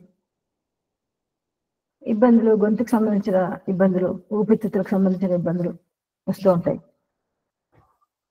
ఆస్ట్రోనామికల్ గా చూస్తే దీన్ని ఒక రెడ్ జెయింట్ స్టార్ స్టేజ్ లో ఉంది అంటారు. అంటే మనకి నక్షత్రాలు మారిపోతూ ఉంటాయి. 1 రోజు 2 రోజుల్లో కాదు, లక్షల సంవత్సరాల తేడాతోటి. అంటే రాను ఇప్పుడు ఎవరన్నా సడన్ గా చూసాం అనుకోండి, ప్రభుత్వం మాకు బాగా తెలిసిన వాళ్ళకి ఇంత మార్పు వచ్చేసింది అంటే మీలో ఇంత ఉండేవాడు ఇంత అయిపోయాం అంటాం. అది కొన్ని ఏళ్లలో చిన్నప్పటి నుంచి పెద్ద అయ్యేదాకా చూసిన దాదాపు 10 ఏళ్ళు 15 ఏళ్ళు. కానీ నక్షత్రాలు కొన్ని లక్షల సంవత్సరాలు. సూర్యుడు కూడా ఒక నక్షత్రం. సూర్యుడిలో కూడా విపరీతమైన మార్పులు వస్తున్నాయి కనుక ఇప్పుడు మనకి ఈ మధ్య ఒక 5-6 ఏళ్ల నుంచి వేడి విపరీతం అయిపోయింది. ఆ వేడి వల్ల పర్వతాలన్నీ కరిగిపోయి మనకి తుఫాన్లు అవన్నీ వస్తున్నాయని, వాతావరణంలో విపరీతమైన మార్పులు వస్తున్నాయని మనందరం వింటూనే ఉన్నాం. అలాగే ఈ నక్షత్రంలో, ఆర్ద్ర నక్షత్రంలో కూడా మార్పులు వచ్చి ప్రస్తుతం రెడ్ జెయింట్ స్టార్ స్టేజ్ లో ఉంది. అది ఇంకా 1,00,000 సంవత్సరాల్లో సూపర్ నోవా స్టార్ కింద మారిపోతుంది అని చెప్పేసి అంటున్నారు అనమాట. 1,00,000 సంవత్సరాలు, 100 సంవత్సరాల్లోనే 3 జనరేషన్స్, 3-4 జనరేషన్స్ అయిపోతాయి. 1,00,000 సంవత్సరాలకి ప్రపంచం ఎలా ఉంటుందో మనం చెప్పలేం, కానీ అసలు ఉంటుందో ఉండదో కూడా మనకు తెలియదు. ఈ ఆర్ద్ర నక్షత్రంలో మార్పులు వచ్చేసి సూపర్ నోవా స్టార్ కింద మారిపోతుంది. అంటే చివరి దశ అన్నమాట. ఈ మార్పులు చాలా ఇందులో ఇర్రెగ్యులర్ గా వస్తూ ఉంటాయని చెప్పేసి ఆస్ట్రానమీలో ఇచ్చారు. మనం మామూలుగా మన వాతావరణ పరిస్థితుల్లో చూస్తే ఆర్ద్ర నక్షత్రానికి వర్షం ప్రారంభం కావడానికి చాలా ముఖ్యమైన నక్షత్రం ఆర్ద్ర నక్షత్రం. ఆర్ద్ర కార్తె, సూర్యుడు ఆర్ద్ర నక్షత్రంలోకి మృగశిర నక్షత్రంలోకి ప్రవేశించినప్పుడు మృగశిర కార్తెలో తొలకరి వర్షాలు, దాని తర్వాత ఆర్ద్రలో వర్షాలు పెరుగుతాయి. దీనివల్ల ఏమవుతుందంటే రైతులకి విపరీతమైన లాభదాయకమైన సమయం. ఆ తడి ఉండడం వల్ల ముఖ్యంగా వరి పంటకి ఆర్ద్ర అంటే తడి అని కూడా, ఆర్ద్రత అంటే మనం సింపతి కాదు ఎంపతి. వాళ్ళు ఇబ్బంది పడుతున్నప్పుడు వాళ్ళ భావాలతో పాటు మనం కూడా మమైకమై వాళ్ళ బాధని మనం కూడా అనుభవిస్తున్నాం. అయితే వాళ్ళ సంతోషాన్ని మనం కూడా అనుభవిస్తున్నాం. ఆర్ద్రత అనే భావం ఉంటుంది. ఈ చెట్లు సరిగ్గా మొలకెత్తడానికి సరైన సమయం, పంట సరిగ్గా మొలకెత్తడానికి ఈ ఆర్ద్రకార్తెలో వచ్చే వర్షం చాలా ముఖ్యం అని చెప్పేసి రైతులు భావిస్తూ ఉంటారు. దాని తర్వాత మెల్లిగా వర్షం పెరుగుతుంది. తర్వాత ఆర్ద్ర నక్షత్రం ఏంటంటే అన్ని శుభకార్యాలకి పనికిరాదు అంటారు. కాకపోతే అగ్ని ప్రయోగం అంటే హోమాలు చేయడానికి, అక్షరాభ్యాసానికి అంతగా పనికిరాదు, కానీ మంత్రం స్వీకరించడానికి పనికొస్తుంది అంటారు. శస్త్ర విద్యకి పనికొస్తుంది, చోర విద్యకు కూడా పనికొస్తుంది. అంటే పూర్వకాలంలో చోర విద్య కూడా ఒక శాస్త్రం కింద ఉండేది. అలాగే ఈ మంత్రశాస్త్రంలో ఇంకొకటి ఈ దెయ్యాల్ని భూతాల్ని పంపించేయడం ఆ రోజుల్లో చాలా, అంటే దుష్ట గాలు అంటూ ఉంటారు, వాటిని పంపించేయడానికి భూత గ్రహ ఉచ్చాటం, వాటిని పంపించేయడానికి మంత్ర ప్రయోగాలకి, ముఖ్యంగా శివ ప్రతిష్టకి బాగా పనికొచ్చేది. ఇంకొకటి ఏంటంటే పితృదేవతలకి శ్రాద్ధ కర్మలు చేయడానికి తీర్థాలలో ఈ నక్షత్రం వచ్చినప్పుడు చాలా చాలా చాలా ప్రశస్తం అంటారు. ఆర్ద్ర నక్షత్రం ప్రత్యూషణ, ఎందుకంటే శివుడు లయకారుడు కనుక శివ పూజకి ఉదయం కంటే కూడా ప్రత్యూషమే మంచిదంటారు. ఆరుద్ర నక్షత్రము ప్రత్యూషంలో వచ్చిన సమయంలో శివ పూజ చేస్తే అది చాలా మంచి ఫలితాన్ని ఇస్తుంది అని చెప్పేసి అన్ని చోట్ల చెప్తూ ఉంటారు. ఆ టైంలో పూజ, దర్శనం ఇవన్నీ కూడా బాగా పనిచేస్తాయి అంటారు. తర్వాత వీళ్ళు నవాంశకి వెళ్ళేటప్పటికల్లా ఆర్ద్ర నక్షత్రం 4 పాదాల్లోనూ అది ధనుర్నవాంశ నుంచి మొదటి పాదం ధనుర్నవాంశ, రెండవ పాదం మకర నవాంశ, మూడవ పాదం కుంభ నవాంశ, 4వ పాదం మీన నవాంశలకు. ధను నవాంశ, మీన నవాంశ రెండింటికి గురుడు అధిపతి కనుక వీళ్ళకి ఎంత ఇబ్బందులు వచ్చినా కూడా పక్కదారులు పట్టాలని ఆలోచన ఉండదు. కానీ ఈ మకర కుంభ నవాంశలు శని నవాంశలు అయినందువల్ల, శని తత్వం వల్ల, అంటే శని వాళ్ళ జాతకాల్లో శుభసేన అశుభసేన అనేది గమనించవలసి ఉంటుంది. శని ఏంటంటే మన కర్మల్ని, మన జాతకంలో మనం ఏ కర్మల్ని, అంటే మనం పుట్టిందే కర్మల్ని అనుభవించడానికి, కర్మల్ని తీర్చుకోవడానికి, ఆ కర్మల్ని అనుభవించేలాగా చేస్తాడు కనుక వీళ్ళు పక్కదారులు పట్టైనా సరే కొన్ని కర్మలు చేసి కొత్త కర్మల్ని సృష్టించుకుంటూ ఉంటారు. మకర నవాంశ, కుంభ నవాంశ ఈ ఆరుద్ర నక్షత్రం వాళ్ళు కొంచెం జాగ్రత్తగా ఆలోచించుకోకపోతే విజ్ఞతతోటి కొన్ని కొత్త కర్మలు చేసి కొత్త ఇబ్బందుల్ని పడవలసి వస్తుంది. ఈ విషయంలో వాళ్ళు జాగ్రత్తగా ఉండాలి. ఎందుకంటే అవి శనికి సంబంధించిన నవాంశాలు కనుక. ఇంకా గురు నవాంశ వచ్చేటప్పటికి ఇబ్బంది లేదు, వాళ్ళకి ధార్మిక కార్యక్రమాలు ఎక్కువ, వాళ్ళు అందరికీ సహాయం చేయడం కానీ భక్తి కూడా వీళ్ళకి ఎక్కువగా ఉంటుంది. ఎందుకంటే అప్పుడెప్పుడు అంతకుముందు కూడా మనం ఆర్ద్ర నక్షత్రం గురించి ఒకసారి డిస్కస్ చేసుకున్నట్టున్నాము, నా జ్ఞాపకం ఉన్నంత వరకు. ఇంకా నాకు ఈ అవకాశం ఇచ్చినందుకు ధన్యవాదాలండి. నమస్కారం. ధన్యవాదాలమ్మా మాలతి గారు. నాకు గుర్తుండి ఆర్ద్ర గురించి ప్రత్యేకంగా చెప్పుకోలేదు, ఏదో సందర్భంగా చెప్పాను. ఆర్ద్ర నక్షత్రం గురించి చెప్పుకున్నాం ఒకసారి మనం. చూడాలి, ఎందుకో మళ్ళీ ఈసారి మళ్ళీ దాని మీదే వచ్చింది. ఇంకా మిత్రులు గిరిజ గారు ఉన్నారా? ఏమైనా అధ్యయనం చేశారా? చెప్పండి వెంకటేశ్వరరావు గారు. సార్ నమస్కారం సార్. సార్ ఇది చాలా వైబ్రేషన్ కలిగినటువంటి నక్షత్రం సార్. ఇది సాక్షాత్ శివ నక్షత్రం. వైబ్రేషన్ కలిగి మాట్లాడాలనే కదా సార్. అధిష్టాన దేవత శివుడు సార్. దీనికి అందరు చెప్పినట్టుగానే ఉంది.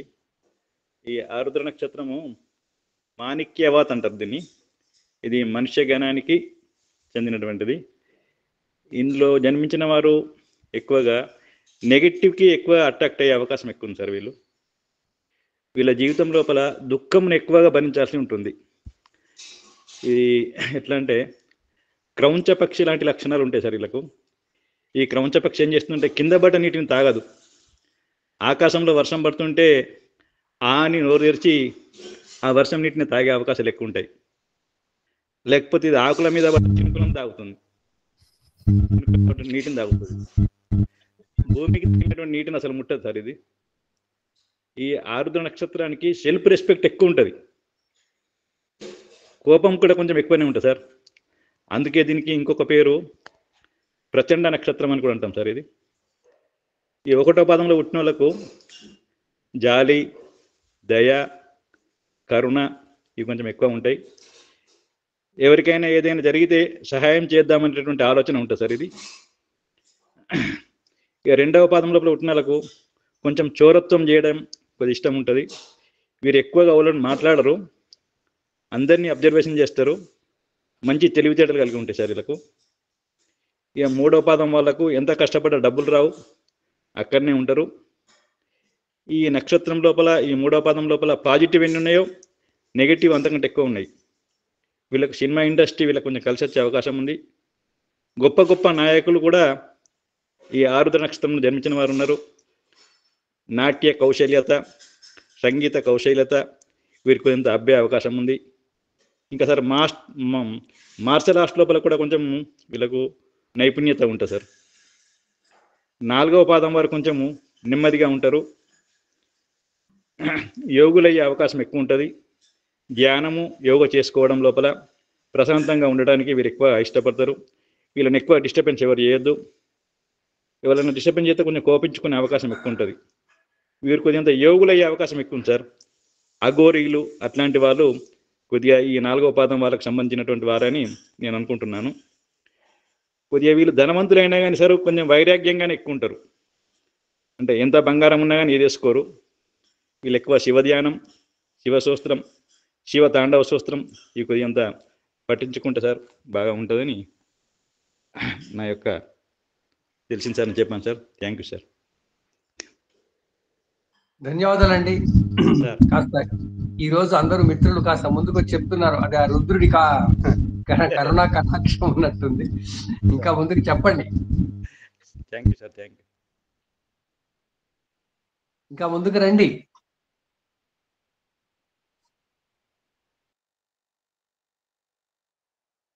ఆరుద్ర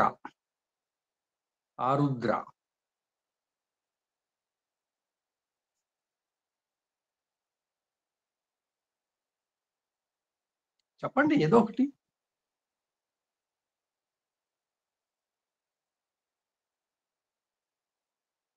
ఆర్ద్ర కార్తె, ఆర్ద్ర పురుగు,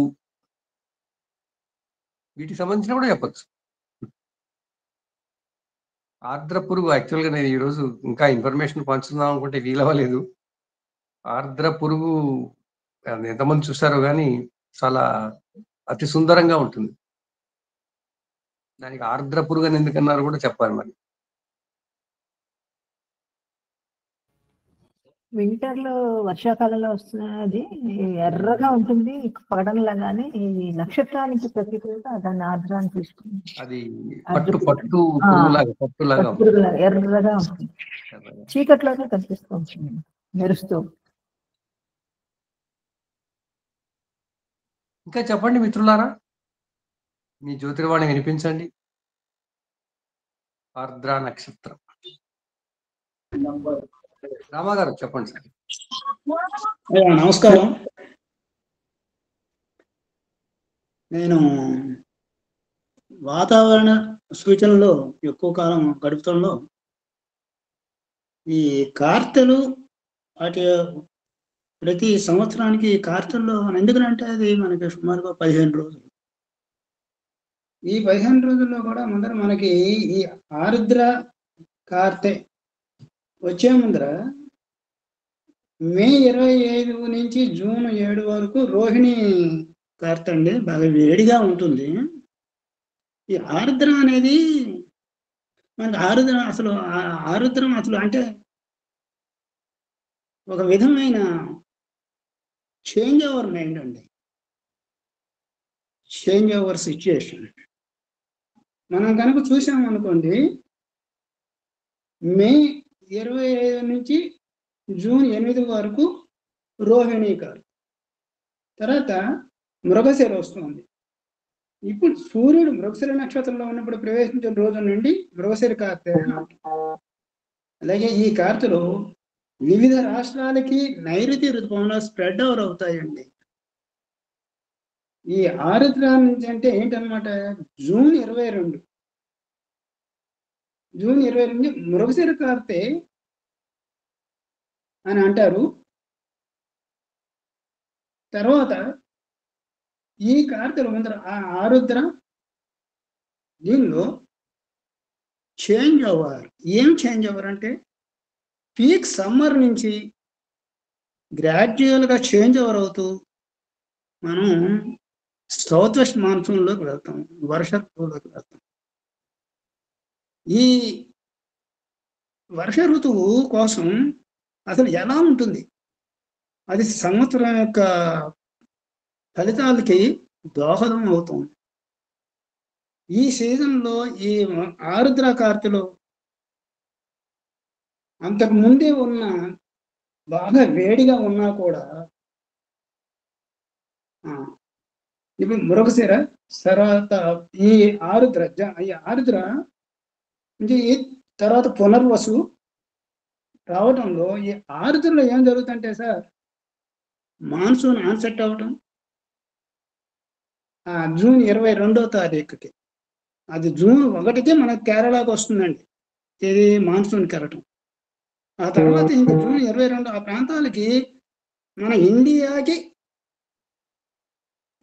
వర్షం కురిసే రోజులు, మంచి వర్షాలు పడే అవకాశము, స్ప్రెడ్ ఓవర్ అవుతూ వ్యవసాయదారుడికి మంచి, వ్యవసాయదారుడు అంటే నేను అనేది ఏమిటంటే మంచి వర్షాలు పడే అవకాశం చూపిస్తూ, ఆకాశంలో టెంపరేచర్ ముందర క్లౌడ్స్ వస్తూ, దాని నుంచి మళ్ళీ వేసవకాలం నుంచి మనకి వర్షాకాలంలోకి వెళ్తాం. అది జ్యోతిష్యులకిను అటు ప్రజలకిను ఎలా ఉంటుందో ఏమో, ఈ తడవ ఎండ ఎలా ఉంటుందో ఏమో అని అయిపోయిన తర్వాత ఈ ఆర్ద్ర నక్షత్రంలోకి వచ్చేసరికి సూర్యుడు చక్కటి క్లౌడ్స్ అవ్వటం, మాన్సూన్ ఆన్సెట్ అవ్వటం, స్ప్రెడ్ ఓవర్ అవటం, ఎనర్జీని యూనిఫామ్గా వరల్డ్లో మన మోస్ట్ ఆఫ్ ది ఇండియా పార్ట్లో చక్కగా ఈ మాయిశ్చర్ స్ప్రెడ్ అవుతుందండి. టెంపరేచర్స్ తగ్గుతాయి, ఈ వర్షాలు పడడం మొదలెడతాయి. ఇంకా మనకి పండగ అనుకోండి, ఇది కనుక ఏమాత్రమైన ఏదైనా కారణం చేత అది కనుక లైట్గా వస్తే మాత్రం దుర్భరము భరించడానికి. అంటే ఏంటనమాట, నేను ఇలా గ్రహించుకున్నాను, నేను ఇలా అన్వయించుకున్నాను.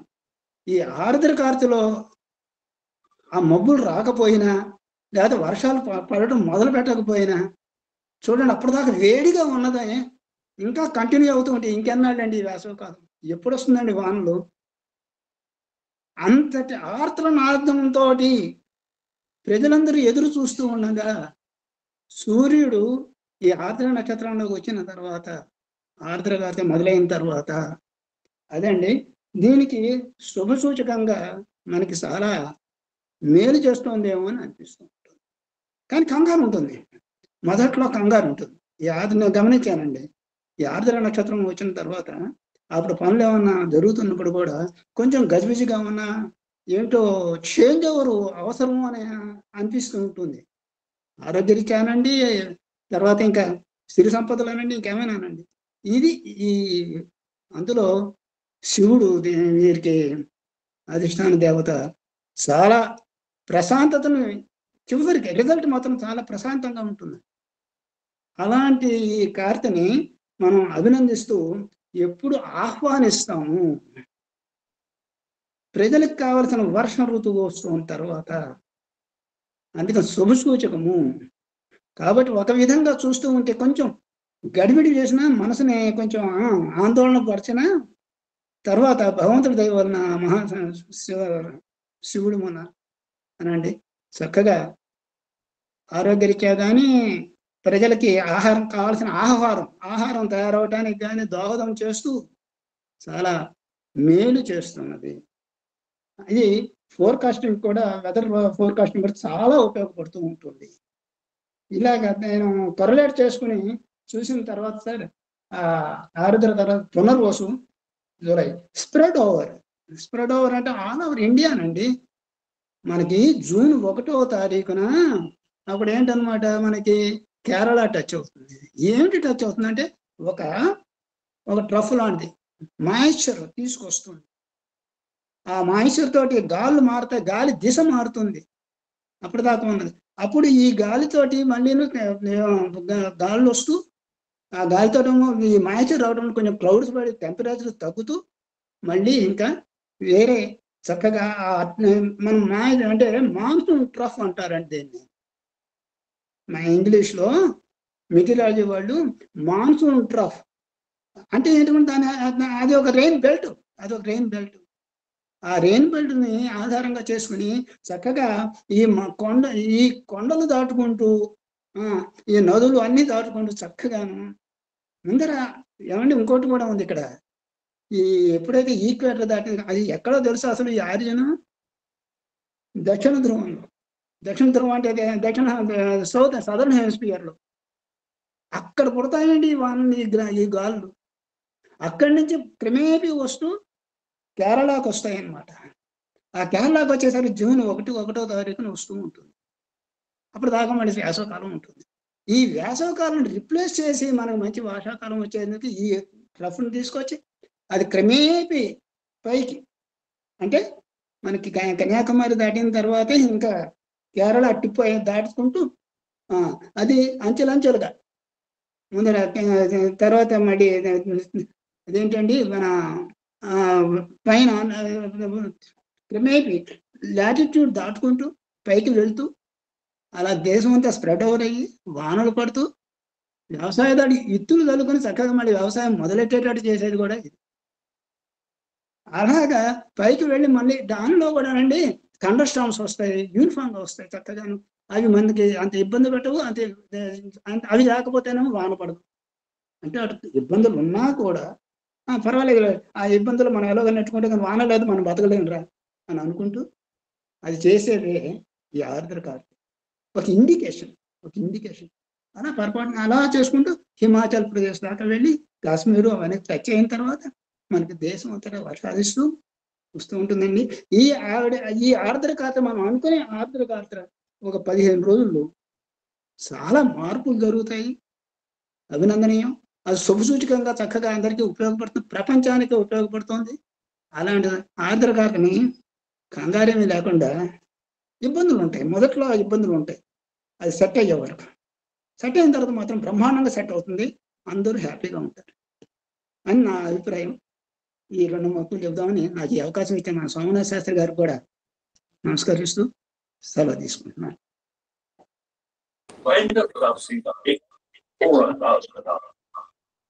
నమస్కారం సార్. నమస్తే. నా పేరు జయశ్రీ సార్. హలో చెప్పండి. Okay sir. అందరూ చెప్తున్నట్టు ఆరుద్ర నక్షత్రానికి అధిపతి రాహు అని చెప్పుకుంటున్నాం. రాహు కారకత్వాలు తీసుకోకుండా మనం జస్ట్ రాహు గురించి కొన్ని విషయాలు చెప్పుకుందాం. నాకు తెలిసిన కొన్ని విషయాలు మీతో పంచుకుంటాను సార్. రాహు అంటే మనం ఇక్కడ ఇప్పుడు గౌరీ శంకర్ అనుకుంటాం. శంకరుడు అంటే మామూలుగా పార్వతీ దేవితో కూడినంత వరకు శంకరుడు అనుకుంటాం అలా. అదే ఆరుద్ర నక్షత్రంకి వచ్చేసరికి మనం ఇంతకు మేడం అన్నారు ఆరుద్ర అంటే పగడపులాగా ఉంటుంది, ఎరుపు రంగుగా తీసుకుంటాం. కాబట్టి అక్కడ రుద్రుడు అని అనుకోవచ్చేమో. అక్కడ రుద్రుడు అంటే ఏంటంటే మనకి ఇక్కడ జనరల్ కనిపించేది ఏదైనా సరే అవుట్ ఆఫ్ ది బాక్స్ అనుకోవచ్చు అనమాట. అంటే ఊహించిన దానికంటే అది విపరీతంగా వేరే ధోరణిలో ఉంటుందని చెప్పుకోవచ్చేమో. అంటే ఏదైనా సరే డిస్ట్రాయ్ చేయడం అయినా, వినాశనం అని. అప్పటి వరకు మనకు ఈ మృగశిర నక్షత్రం అమ్మవారు అని అనుకుంటే మనము మృగశిర నక్షత్రం అప్పటి వరకు భూమి తాపంతో ఉండిపోతుంది అనమాట. అయితే ఈ తాపంతో ఉన్న భూమికి ఏంటంటే రోహిణి అయిపోయిన తర్వాత మనకు ఈ మృగశిర నుంచి మనం తీసుకుంటే తాపంతో ఉన్న అమ్మవారు ఈ అయ్యవారి నక్షత్రంలోకి అంటే ఆరుద్ర నక్షత్రంలోకి శివుడి నక్షత్రంలోకి వచ్చేసరికి ఆర్ద్రత అనేది స్టార్ట్ అవుతుందని చెప్పుకోవచ్చు అట్లా మనము. అక్కడ ఈ ఆరుద్ర నక్షత్రం వచ్చేసరికి ఏంటంటే వర్షాలు బాగా కురుస్తాయని చెప్పుకోవచ్చు. ఉరుములు, మెరుపులు, సుడిగాలు ఇట్లాంటివన్నిటి కూడా రుద్రుడే అధిపతి కాబట్టి వర్షానికి సూచకగా అంటే అప్పటి వరకు బాగా ఎండలు ఎక్కువ ఉండి ఆరుద్ర నక్షత్రంకి వచ్చేసరికి వర్షాలు పడడంతో భూమి అంతా చల్లబడుతుంది, అంటే అమ్మవారు చల్లబడతారని ఒక సూక్తిగా చెప్పుకోవచ్చేమో సార్ అట్లా. అయితే ఇంకోటి ఏంటంటే ఆరుద్ర నక్షత్రంలో ఉన్న వారికి పెద్ద కోరికలు ఉండవని అంటుంటారు. అంటే అది కూడా ఏంటంటే ఆ నక్షత్రాలు ఇప్పుడు లగ్నాన్ని బట్టి ఏ నక్షత్రం గురుడు దృష్టి, ఆ దృష్టిని బట్టి అవి చెప్పుకోవచ్చు మనము. వీళ్ళకు స్థిర నివాసం ఉండదని, శివుడు శ్మశాన వాసి కదా, తిరుగుతూనే ఉంటారు కాబట్టి వీళ్ళకి ఇంటి పైన పెద్ద శ్రద్ధ ఉండదని, ఈ పెద్ద కోరికలు ఉండవని చెప్తుంటారు. కానీ ఏదైనా వీళ్ళకి పని అప్పచెప్తే మాత్రం అది ఏమైనా పని సాధించుకొని తీరుతారని మొండి వైఖరి ఉంటుంది బాగా అని చెప్తారు. అట్లా అంటే రవి రాహు నక్షత్రం అంటే ఆరుద్ర నక్షత్రంలో ఈ 9 గ్రహాలు ఉంటే ఏ ఫలితాలు ఉంటాయి అంటే గ్రహాలను బట్టి ఆ ప్లానటరీ పొజిషన్ బట్టి చెప్పుకోవచ్చు ఎట్లా సార్. అంటే ఇప్పుడు లగ్నంలో రాహు ఉంటే ఫలితము ఇట్లాంటివన్నీ ఎట్లా కారకత్వాలు మనం చెప్పుకోవచ్చు, చాలా ఉంటాయి అట్లా మనకి. అలాగే ఈ అమ్మవారి నక్షత్రం కాబట్టి ఇది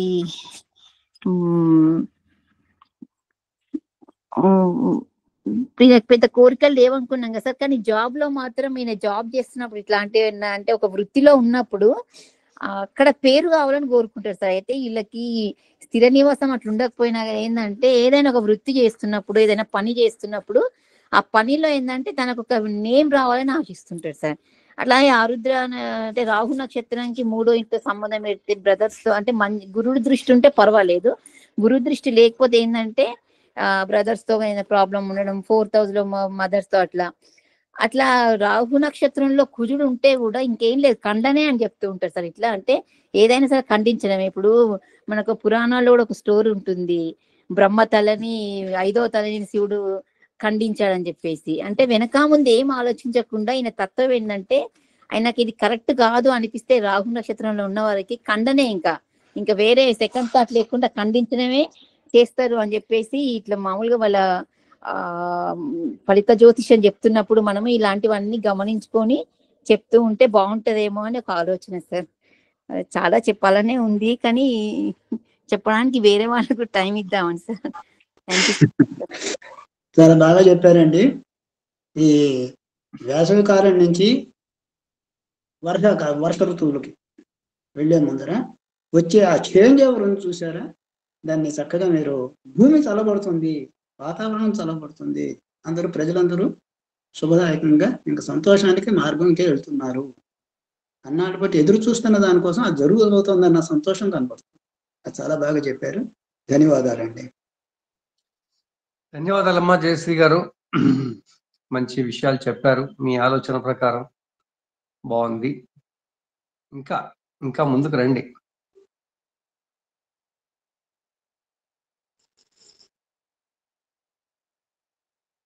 గురుగారు ఎంవి శర్మ గారు తమ జ్యోతిర్వాణి వినిపించవలసిందిగా కోరుతున్నాను.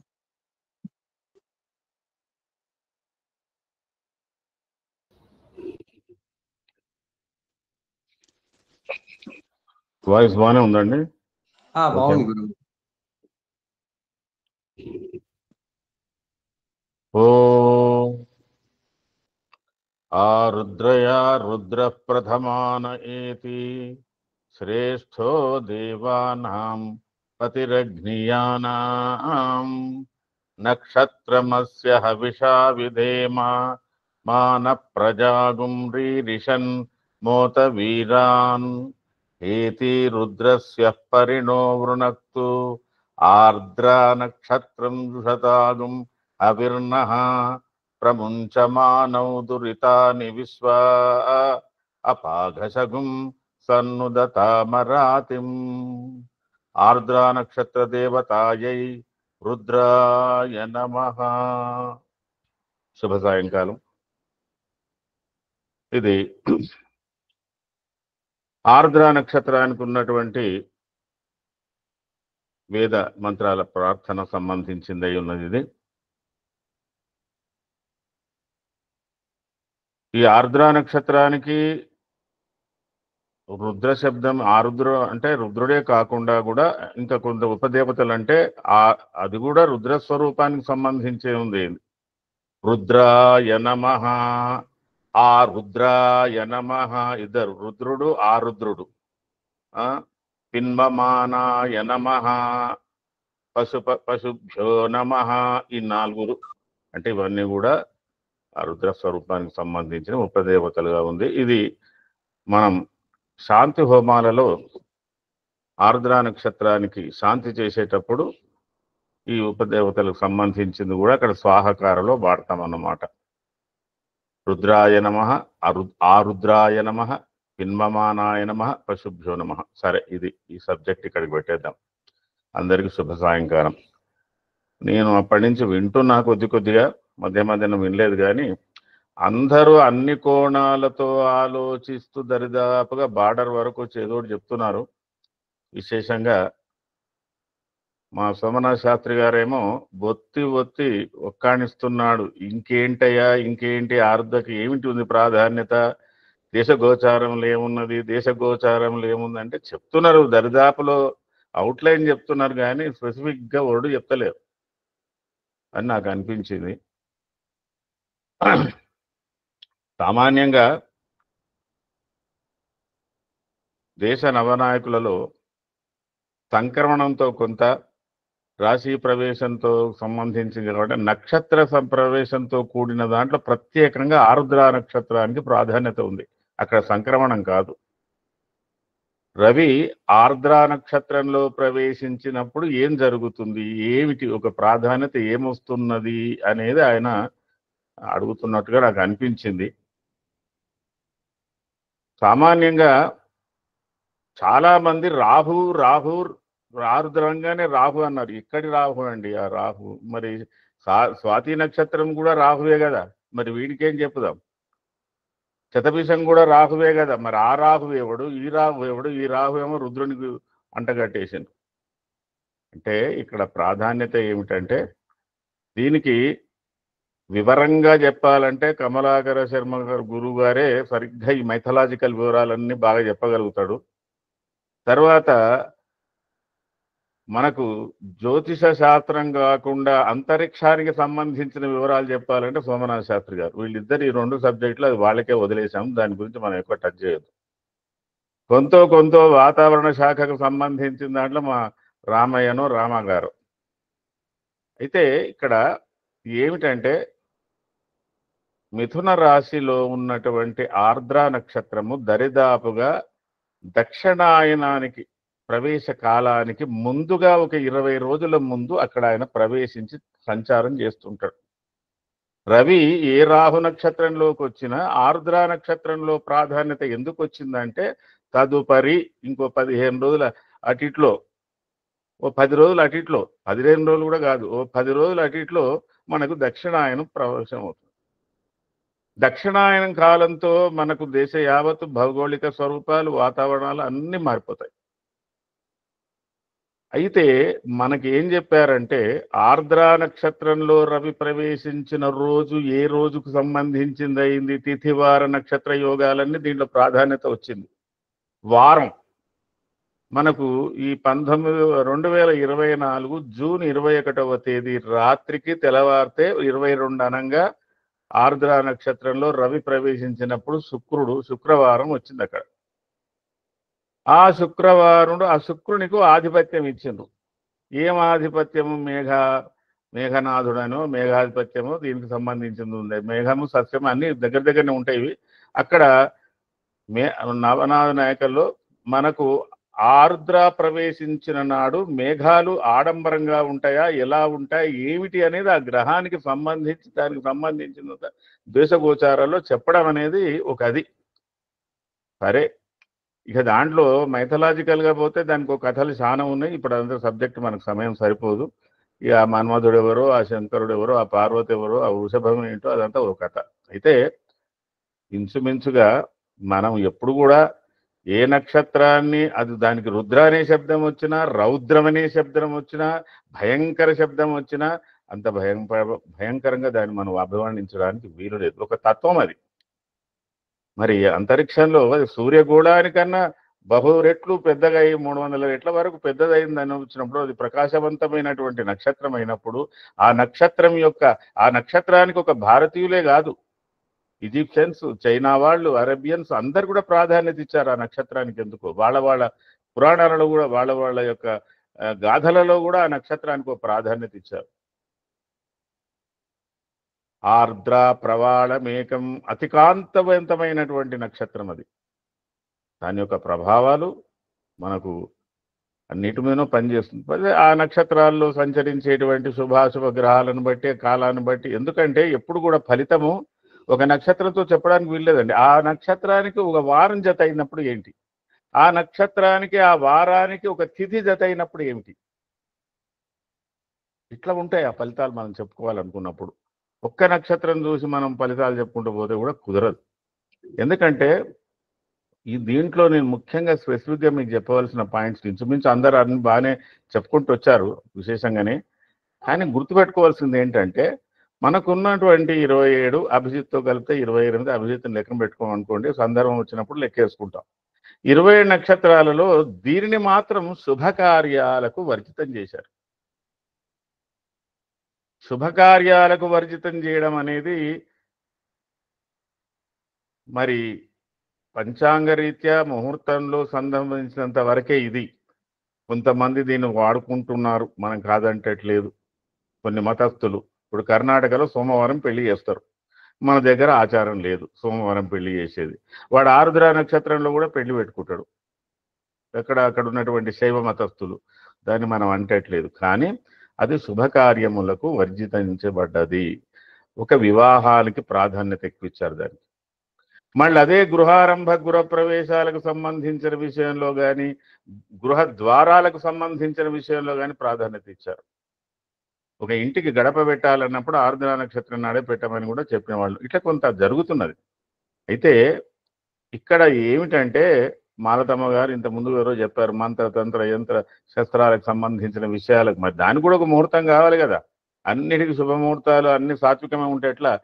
క్రూరకర్మలకు కూడా మన చేత కొన్ని క్రూరకర్మలు కూడా వాటిని అదించినప్పుడు దానికి సంబంధించిన విషయాలు కూడా దీంట్లో వస్తుంది. అయితే ఆర్ద్ర నక్షత్రానికి శుభకార్యాలకు ఎందుకు ప్రాధాన్యత ఇవ్వలేదు అనే విషయంలో నాకు తోచిన విషయం మీకు చెప్తున్నాను. ఆదివారం నాడు ఆరుద్ర నక్షత్రము మరణయోగాన్ని ఇస్తున్నది. ఆ రోజు ఏ కార్యం కానీ ప్రత్యేకంగా ప్రయాణాలు కానీ చేయకూడదు. సోమవారం కొంతవరకు శుభయోగం ఇస్తున్నది. మంగళవారం కూడా ఇంచుమించుగా ప్రతికూలంగానే ఉంది. బుధవారం మధ్యస్థంగా ఉంది. గురువారం మధ్యస్థంగా ఉంది. శుక్రవారం కొంత అనుకూలంగా ఉంది. శనివారం కూడా చాలా, అది జయతిథులై ఉండి, అది రాహు ఆరుద్ర నక్షత్రం. అంటే దీన్ని బట్టి చూస్తే ఏంటంటే, మనకున్న 7 daysలో మామూలు వ్యవహారాలకు కూడా ఆర్ద్ర నక్షత్రం మనం కొంత ఉపయోగించడానికి వీలు లేదు. సరే, పంచాంగం పక్కకు పెడదాం. ఎవడో జాతకరీత్యా జన్మ నక్షత్రం రాహు నక్షత్రమే ఉన్నది, ఆయన జీవితం నడుస్తున్నది. ఆ రాహు నక్షత్రం ఉన్న ఆయన ఏమేం చేయాలంటే, ఆయన ఎక్కువ కూడా దూర ప్రయాణాలు ఆదివారం నాడు, అది ఆదివారం తన జన్మ నక్షత్రం వచ్చినప్పుడు పోకూడదని చెప్తారు. ఎందుకంటే అది మరణప్రదంగా సూచిస్తుంది, అంటే కష్టతరంగా ఉంటుంది అని అర్థం. దానికి పర్యంతం అంటే అర్థం ఏమిటి? మరణ పర్యంతము అంటే కష్టతరము, మిక్కిలి కష్టము, ఆ విధంగా ఉంటుంది అని. ఇట్లా కొన్ని ఈ శుభయోగాలను అశుభయోగాలకు సంబంధించిన విషయంలో వారంతో కూడినటువంటి దాంట్లో ఆరుద్ర ఏ వారానికి కూడా సూట్ అవుతలేదు ఎక్కువగా. సరే, ఈనాటి వ్యవహారాలకు కంపల్సరిగా పోవలసి వచ్చింది. వచ్చినప్పుడు దాని విషనాడ్యాలు ఎక్కడ ప్రారంభం అవుతాయి? 21 గడియల అనంతరం విషనాడికలు. అది కొంతవరకు చూసుకోవాలి, అంటే వర్జాలు దుర్ముహూర్తాలకు సంబంధించిన విషయంలో. సరే, అది కూడా కాదు, ఇంకా కంపల్సరీ అయింది, తిలపిష్టం తినిపోమన్నాడు. దీనికి నేనేమనుకుంటున్నా, ఆర్ద్ర నక్షత్ర జాతకులు ఎవరైనా సరే ఆదివారం నాడు తప్పకుండా నువ్వుల పిండి నువ్వుల లడ్డూలు తినండి, ఆరోగ్యమైన కాపాడుకోవచ్చు అనే విషయంలో. సరే, ఇట్లా కొన్ని విషయాలు, సూక్ష్మమైన విషయాలు ఉన్నాయి, వాటిని మనం గ్రహించాలి. మనము నిత్య ఉపయోగంలో సంబంధించిన విషయంలో వాటిని ఎలా ఆచరించాలనే దాంట్లో చూడాలి. సరే, ప్రసూతి నక్షత్రంగా దీనికి ఏమైనా పెద్ద శాంతులు పూజలు ఉన్నవా అంటే సామాన్య శాంతి ఉంది, కానీ ఉంది. ఒక 3వ పాదానికి ప్రత్యేకత ఉంది, అది ఆచరిస్తే అట్లా కొంత. ఎప్పుడే కూడా ఆరుద్ర నక్షత్రం ఒక రోజు వచ్చినప్పుడు, ఆదివారం నాడు వచ్చిందా ఆరుద్ర, సోమవారం నాడు కనబడుతుందా క్యాలెండర్లో, మంగళవారం కనబడుతున్నదా, బుధవారం కనబడుతున్నదా, గురువారం కనబడుతున్నదా, శుక్రవారం కనబడుతున్నదా, దాన్ని బట్టి మనం చేసే వ్యవహారాలు, మనం చేసే కొన్ని పనుల యందు వాటిని కొంత సవరించుకొని వాటికి ఏదైనా పరిహారాలు చూస్తూ తప్పకుండా ఆరుద్ర నక్షత్రం నాడు ఏదో ఒక పరిహారం చేసుకొని ఈవెన్ ఆఫీస్కి పోవాలనుకున్న ఆ రోజు వేగవంతమైన వాహనాలు నడపడం కూడా ప్రమాదకరమే అని చెప్పడం జరుగుతున్నది. ఇంకొకటి, ఆరుద్ర నక్షత్రానికి ఉత్తరాషాఢ నక్షత్రంలో ఏదైనా అశుభగ్రహం నడుస్తున్నప్పుడు, ఆరుద్ర నక్షత్ర జాతకులు అనుకోండి, ఆరుద్ర నక్షత్రంలో లేదా ఆరుద్ర నక్షత్రంలో ఏదైనా గ్రహం సంచరిస్తున్నప్పుడు కానీ శుభాశుభ గ్రహాలు, లేదా ఆరుద్ర నక్షత్ర జన్మ నక్షత్ర జాతకులకు ఉత్తరాషాఢ నక్షత్రంలో ఏదైనా అశుభ గ్రహం సంచరిస్తున్నప్పుడు కూడా జాగ్రత్త వహించవలసి ఉంటుంది అనేది కూడా మనం ఈ యొక్క వేదిక మీద ద్వారా కొంత తెలుసుకున్నట్టయితే మనకు కానీ మనం ఎవరికైనా చెప్పగలిగినప్పుడు కానీ వాటి యొక్క శుభాశుభాలను గ్రహించి చెప్పవలసి ఉంటుంది. ఎందుకంటే ఇక్కడ చూడండి, ఆదివారం ఆరుద్ర మరణం అన్నాడు, కుజేయమనుడు మృత్యుయోగం అన్నాడు. ఏవైనా పాదాలు వాడినాయి కానీ అంతే అంత అనుకూలం కాదనే ఉద్దేశమే ఉంది. తర్వాత గురువారం కూడా పనికిరాదు. కొంత సోమ శుక్రవారాలలో కొద్ది అనుకూలతలు కనబడుతున్నాయి. కాబట్టి దీన్ని ఎక్కువగా శుభముహూర్తాల్లో వాడలేదేమో అని నాకు అనిపిస్తున్నది. అట్లా ఇక ఇంకొక విషయం, మెడికల్ ఆస్ట్రాలజీలో మనం దీన్ని గమనించినట్టయితే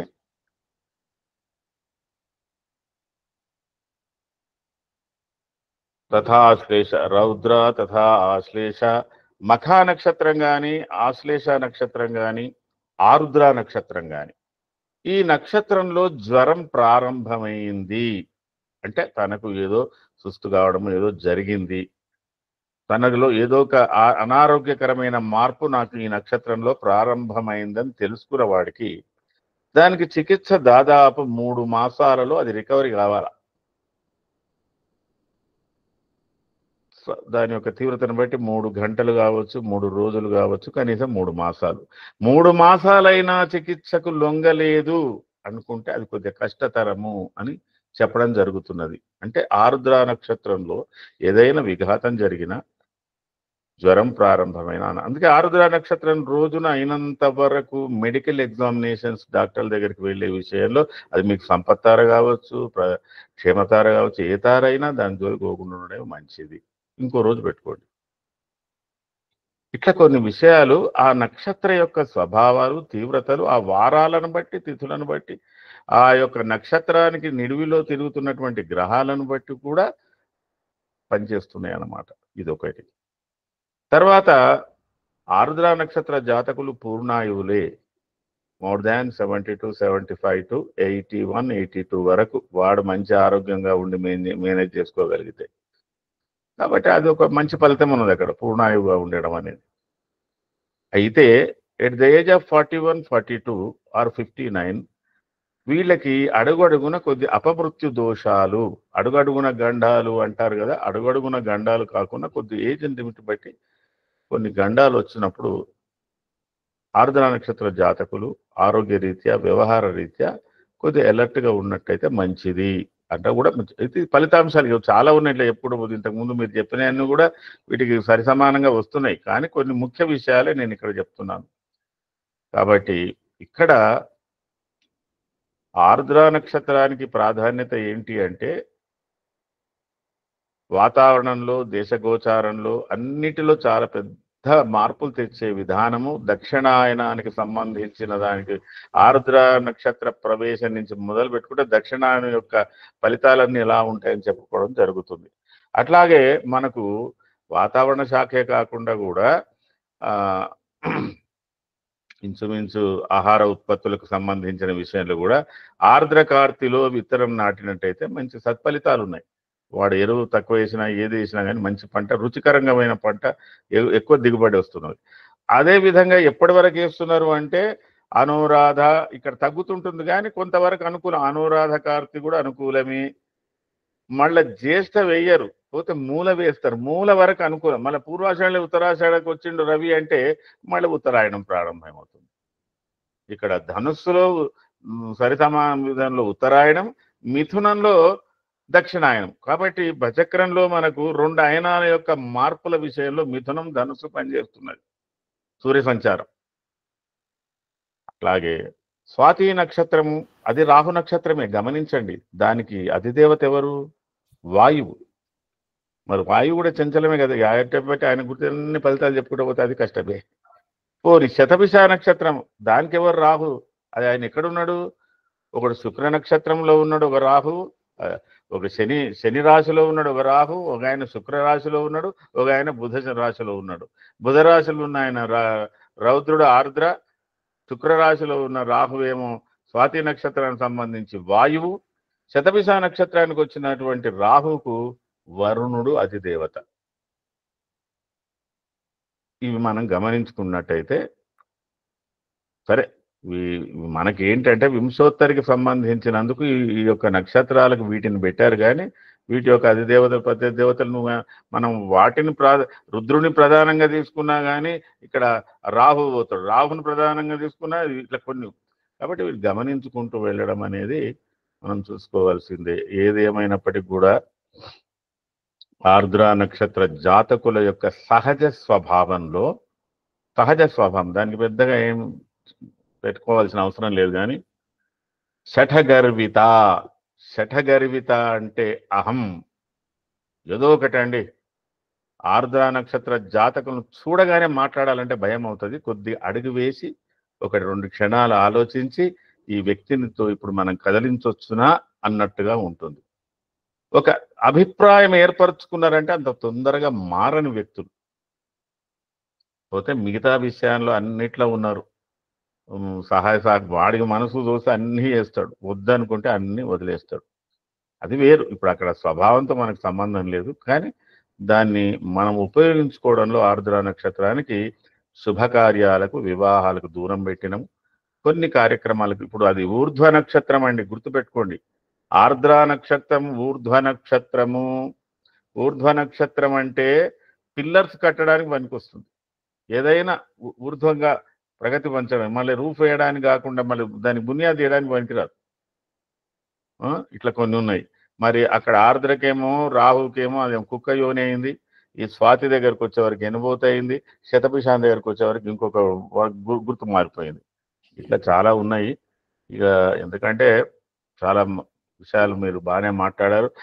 దీనికి సంబంధించిన పురాణ కథలు అవన్నీ కూడా నేను చెప్పడం కన్నా చెప్తే కదా, మొత్తం మీద కమలాకర శర్మ గారు, భట్టు గారు, ఆయన అది చెప్తే బాగుంటుంది.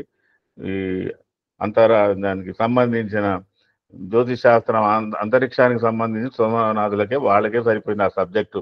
మనం ఏమైనా ఇట్లా మాట్లాడుకోవడానికి సరిపడుతుంది. అయ్యా ఎక్కువ సమయం తీసుకోదలుచుకోలేదు, మీరు మిగతా వారికి కూడా అవకాశాలు ఇవ్వండి. చాలా ధన్యవాదాలు గురుగారు. మనకి చాలా ముఖ్యమైనటువంటి విషయాలు గురుగారు చెప్పుకొచ్చారు. ఒకటి, మనకి ఉత్తరాయణం, దక్షిణాయనం, తర్వాత విషువత్తులు, శరద్ విషువత్తు, వసంత విషువత్తు అనేవి ఎప్పుడు వస్తున్నాయి అంటే మనం సాయన విధానం చూస్తాం. దాంట్లో ఇప్పుడు మనం ఈ గ్రిగేరియన్ క్యాలెండర్ ప్రకారం వెళ్ళినప్పుడు మనకి సాధారణంగా డిసెంబర్ 22, 23 ఉత్తరాయణం ఆరంభమవుతుంది. తర్వాత మార్చ్ 19 ఆ ప్రాంతంలో దానికి అటు ఇటు ఒక రోజుగా వసంత విషువత్తు వస్తుంది. జూన్ 19కి దక్షిణాయనం ఆరంభమవుతుంది. తర్వాత మళ్ళీ మనకి సెప్టెంబర్ 23కి మళ్ళీ తుల సంక్రమణంతో మనకి శరద్ విషువత్తు వస్తాయి. ఈ డేట్లు రాకముందు ఇలా ఉంటే పరిస్థితి, డేట్లు వచ్చాక ఏం జరిగింది అంటే ఈ డేట్లు కూడా మళ్ళీ కొన్ని ఏళ్ళు అయ్యాయి వచ్చి. అప్పుడు వాళ్ళు ఏం చేశారు, 19 జూను దక్షిణాయనం ఆరంభం అన్నారు. ఆ లెక్కలో 8వ జూన్ మృగశిర నక్షత్రంలోకి వస్తాడు రవి. ప్రతి సంవత్సరం అప్పుడే వస్తాడు. అందుకే హైదరాబాద్లో చేప మందు కూడా పోస్తారు అప్పుడు. సో ఆ మృగశిర నక్షత్రంకి వచ్చేటువంటి రోజు కనుక 8 అయితే 13 రోజుల పాటు దాంట్లో ఉంటాడు. కాబట్టి సుమారు 21 రోజులు, 21వ తేదీ 21 జూన్ కల్లా మనకి దక్షిణాయనం ఆరంభం అవుతుంది. అందువల్ల ఆర్ద్ర నక్షత్ర ప్రవేశం అంటే దక్షిణాయన ప్రారంభం అనుకోవచ్చు. అప్పటి క్యాలిక్యులేషన్ ప్రకారం ఇది మన గురువు గారు చెప్పదలుచుకుంది. అది కన్ఫర్మ్డే. మనకి పొడవాటి పగలు ఉంటుంది. చాలా పొడవైన పగలు ఆర్ద్ర నక్షత్ర ప్రవేశ సమయంలో ఉంటుంది. ఇంకా అది దాని వెనుక ఎలా ఉంది, దాని తడియా, అది ఏమిటి, ఏం చేస్తుంది, ట్రాన్స్ఫార్మేషను, టియర్ వాల్ ఏదో అంటారు, అదంతా అంటారు. తర్వాత గురుగారు మనకు చెప్తూ ఏం చెప్పారు, అది ఈ ఉత్తరాయణం దక్షిణాయన ఆరంభం అని ఒకటి చెప్పారు. తర్వాత మనకి అది ప్రవేశించిన నాటి రోజు ఏదైతే అవుతుందో దాని దినాధిపతి మేఘాధిపతి అవుతాడు. మొత్తం నవనాయక ఉపనాయక నిర్ణయాలలో రవి సంక్రమణం మాత్రమే ఎక్కువగా తీసుకుంటే ఒక్క నక్షత్ర ప్రవేశం మాత్రం ఆర్ద్ర అండి. ఎంత ప్రత్యేకతో మనం ఆలోచించాలి. తర్వాత మళ్ళీ ఉపనాయకుల్లో మరొక నక్షత్రం తీసుకోలేదు, ఒక తిథిని తీసుకున్నారు, అది పాడ్యమి తిథి. అది ఉపనాయకుల నిర్ణయంలో అవుతుంది. ఇవి తప్ప అన్ని రవి సంక్రమణమే. అంటే రాశిలో సంక్రమణం చేసే తిథి నాడు, ఆ రోజు నాడు ఏ వారమైందో ఆ వారాధిపతి దానికి పది అయిపోతాడు. మనకి కర్కాటక రాశిలో ఆయన ప్రవేశించినాడు అయ్యేటువంటి అధిపతి సస్యాధిపతి అవుతాడు. ఇది మనం తర్వాత చదువుకుంటే అన్నిట్లో తెలిసిపోతుంది. ఆ విధంగా మనకి ఆర్ద్ర నక్షత్రం, సూర్యుడు, చంద్రుడు ఈ ఇద్దరు అక్కడికి వచ్చినప్పుడు మనకి ఎన్నో విశేషాలు ఉంటాయి. ప్రతి నెల మనం మన జ్యోతిర్వాణిలో చూస్తూనే ఉంటాం. మన గ్రూపుల్లో మనకి గురువు గారి దేవాలయం, మన వలిగొండలో ఉన్నటువంటి త్రిశక్తి ఆలయంలో ఆర్ద్ర నక్షత్రపు రోజు పూజలను మనం చూస్తూనే ఉంటాం. ఆర్ద్ర నక్షత్రంలో చంద్రుడు ప్రవేశించినప్పుడు, అంటే చంద్రుడు ఆర్ద్రలో ఉన్నప్పుడు ఎన్నో పూజలు చేస్తే మనకి ఎంతో లాభం, ఎంతో ప్రయోజనం కలుగుతుందని చెప్తూనే ఉంటాం. సో ఈ విధంగా నిత్య జీవితంలో జ్యోతిషంలో మళ్ళీ బింబగ్రహాలైన సూర్యచంద్రులు, వాళ్ళు మళ్ళీ వాళ్ళ వెనుక ఉండేటువంటి నేపథ్యం అంటే నక్షత్రాలు. మనం చాలా సంకుచితంగా ఆ నక్షత్రాధిపతులను పట్టుకుని ఫలితాలు చెప్పే ప్రయత్నాలు చేస్తున్నాం. దయచేసి దాని నుంచి బయటపడండి. నక్షత్రాధిపతులు కేవలం ఒక రెఫరెన్స్ మాత్రమే. నక్షత్రాధిపతుల అధీనంలో నక్షత్రాలు లేవు. నక్షత్రాల ప్రభావానికి నక్షత్రాధిపతులు ప్రతినిధులు మాత్రమే, ఏజెంట్స్. వాళ్ళు కూడా జ్యోతిషులు కాబట్టి మనం అధిపతి అన్నాం, కానీ ఏజెంట్స్, వాళ్ళు ప్రతినిధులు. సో ప్రతినిధిత్వంతో వస్తాయి. ప్రతి నక్షత్రానికి ప్రతినిధిగా ఒక గ్రహం ఉంటుంది. అధిదేవత, ప్రత్యధిదేవతలను మళ్ళీ దేవతలు ఉంటారు. ఇది మనం ఎప్పుడు మర్చిపోకూడదు. ఆ క్రమంలో ఈ నక్షత్రానికి అధిపతి రుద్రుడు, దాని నక్షత్రాధిపతి రాహు. మనం ఎన్నో కలుపుకోవచ్చు దాని మీనింగ్, కానీ ఇవి ప్రత్యేకంగా గురువుగారు శర్మ గారు మంత్రం చదివారు ఫస్ట్. అది ఆర్ద్ర నక్షత్రానికి సంబంధించినటువంటి వివరణ. ఓల్డ్ సాంస్క్రిట్ లో ఉంది, నక్షత్రలో ఉంటుంది. అది తెలియాలి అంటే దానికి సంబంధించిన డీకోడ్ చేసుకోవాలి. మనం ఎంతో ఉంది దాంట్లో. ఆర్ద్ర నక్షత్రపు కారకత్వాలు దాంట్లో ఉంటాయి. అన్ని నక్షత్రాలకి ఇలాగే ఉంటాయి. సో ఈ రోజు మనకి ముందు ఫస్ట్ ఆరంభంలో చెప్పినటువంటి జ్యోతిర్వాణి వినిపించినటువంటి మిత్రులందరికీ ధన్యవాదాలు చెప్పుకుంటూ నేను చెప్పేది ఏంటంటే, ఈ నక్షత్రము అదేదో భయంకరమైంది, భయం ఉంది, ఇది అదంతా కాదండి. ఇది అత్యంత ప్రాధాన్యమైన నక్షత్రం. భూగోళం మీద దక్షిణాయన ఆరంభం దీంట్లోకి రవి వచ్చినాడు జరుగుతుంది అనుకోవాలి. కొంచెం అటు ఇటు అయింది అయనాంశ కారణంగా. ఆ విధంగా మనకి ఆర్ద్ర నక్షత్రం చాలా ప్రత్యేకమైంది. మేదిని జ్యోతిషం అంటే ముండేన్ ఆస్ట్రాలజీలో చాలా ముఖ్యమైనది. దాని తర్వాత నిజ జీవితంలో అతి ముఖ్యమైనది, చాలా ముఖ్యమైనది. మన గురువు గారు కమలాకర్ శర్మ గారు కూడా చెప్పారు. మిథున మాసం అంటే ఆషాఢ మాసం. ఆషాఢ మాసం చంద్రుడు అవుతాడు. చంద్రుడి పూర్వాషాఢ ఉత్తరాషాఢ దగ్గరికి వచ్చినప్పుడు పూర్ణిమ వస్తుంది కాబట్టి అప్పుడు సూర్యుడేమో మిథునంలో ఉంటాడు. సో దాన్ని మిథున మాసం అంటాం. సౌరమానం ప్రకారం మిథున మాసం. మిథున మాసం మైథునానికి దూరంగా ఉండమన్నారు, అంటే జంటలు కలవకుండా ఉండడానికి అన్నారు. దానికి మనకి నేను ఇన్ఫర్మేషన్ గ్రూప్ లో పెట్టాను. దానికి ఆ హ్యూమన్ ఫెర్టిలిటీకి ఎఫెక్ట్ ఉంటుందట. అంటే చూడండి ఎంత లోతుగా ఆలోచించారు మన ఋషులు. అక్కడ అంతరిక్షంలో సూర్యుడు, చంద్రుడు, వాళ్ళ వెనకాల నక్షత్రాలు, వాటి మహత్యం మన మీద చూసుకోవడానికి, మన జీవితం మీద ఎలా ఉందని చూసుకోవడానికి, ఫెర్టిలిటీ మీద, అంటే అందువల్లనే మనకి ఆషాఢ మాసంలో భార్యాభర్తలు ఒక దగ్గర ఉండకూడదంట. ఒక దగ్గర ఉండకూడదని మొదటిసారినే కాదండి, అసలు భార్యాభర్తలు దూరంగా ఉండడమే మంచిది. కానీ మనం మొట్టమొదలైన కండిషన్ పెడదామని చెప్పేసి, ఎందుకంటే అప్పుడు కాస్త ఉత్సాహం అది ఎక్కువ ఉంటాయి కాబట్టి తప్పకుండా ఆగండి అని చెప్పడం కొరకు వాళ్ళు బహుశా ఆ ఆషాఢ మాసంలో, అంటే మిథున మాసంలో శూన్యమాసం చేసి దానికి చెప్పారు. మనకి శూన్యమాసాలు ఎప్పుడెప్పుడు ఉన్నాయంటే మళ్ళీ ఇదే రవిచంద్రులకు సంబంధించిన దాంట్లోనే ఉన్నాయి. మనకి ఈక్వినాక్స్ విశ్వత్తు వచ్చే ముందు శూన్యమాసం, దక్షిణాయనం వచ్చే ముందు శూన్యమాసం, మళ్ళీ తులా సంక్రమణం ముందు శూన్యమాసం, మళ్ళీ ఉత్తరాయణ సంక్రమణం ముందు సూర్య శూన్యమాసం. ఎంత సైంటిఫిక్ గా ఈ అరేంజ్మెంట్ అయ్యింది మన నిత్య జీవితానికి అటాచ్ చేశారని దయచేసి గమనించండి. ఈ క్రమంగా చెప్పుకుంటూ మనకు నక్షత్రాలకు సంబంధించినటువంటి ఫలితాలు చెప్పుకునే ప్రయత్నం చేద్దాం. జ్యోతిషంలో కేవలం వాడు ఆ నక్షత్రంలో జన్మిస్తే ఏమిటని చెప్పడానికి నక్షత్రాలు కాదండి, ఇంకా ఎన్నో విషయాలకి నక్షత్రాలు ఉన్నాయి. అది మనం అధ్యయనం చేసే ప్రయత్నం చేద్దాం. దానికి సంబంధించిన సమాచారం ఇంకెక్కువగా తెలుసుకునే ప్రయత్నం చేద్దాం. ఆ క్రమంలో మనం ఈ కార్యక్రమంలో చర్చల్లో ఇలాంటి విషయాలు చెప్పుకోవడానికి మనం ప్రయత్నం చేస్తున్నాం. మనకి ఈ కోణంలో అందరూ ఈరోజు చాలా మంచి కోణాన్ని ఆవిష్కరించారు. మనం ఎన్నో కోణాల్లో ఈ నక్షత్రాన్ని సందర్శించడానికి, నక్షత్రాన్ని అధ్యయనం చేయడానికి మనం ఒక ఆలోచనలు రేకెత్తించారు. చాలా ధన్యవాదాలు. ఇంకా ఎవరైనా ముందుకు వచ్చి తమ తమ అనుభవాలు ఏమైనా ఉంటే అవి, లేదా దానికి సంబంధించిన సందేహాలు ఏమైనా ఉంటే అవి చెప్పవలసిందిగా ప్రార్థిస్తున్నాను. చెప్పండి శేషు గారు, చెయ్యెత్తారు. సార్ నమస్కారం, అందరికీ నమస్కారం అండి. శాస్త్రి గారు మీకు నమస్కారం సార్. ఈ రోజు కొద్దిగా చిన్నగా మాట్లాడదాం అనుకున్నాను. చాలా సంతోషం. ఈ మీరు ఐఎండిలో పనిచేశారు కదా? అవునండి. ఆర్ద్ర నక్షత్రం అంటేనే అది మాయిస్ట్, ఆర్ద్రత, తడి. దీంతో మనకి వాతావరణం సంబంధించిన ఆర్ద్రత, వర్షము అన్ని లింక్ ఉంటాయి. ఈ ఆర్ద్ర నక్షత్రం ఆకాశంలో బీటిల్ గూస్ అంటే ఆల్ఫా ఓరియన్ అనే ఒక ఈ దాంట్లో ఉంటుంది అన్నమాట. దాంట్లో ఇది బ్రైట్ స్టార్, నక్షత్ర మండలం. దీన్ని యాక్చువల్ అండి నక్షత్ర మండలం, నక్షత్ర మండలంలో ఇది బ్రైట్ స్టార్.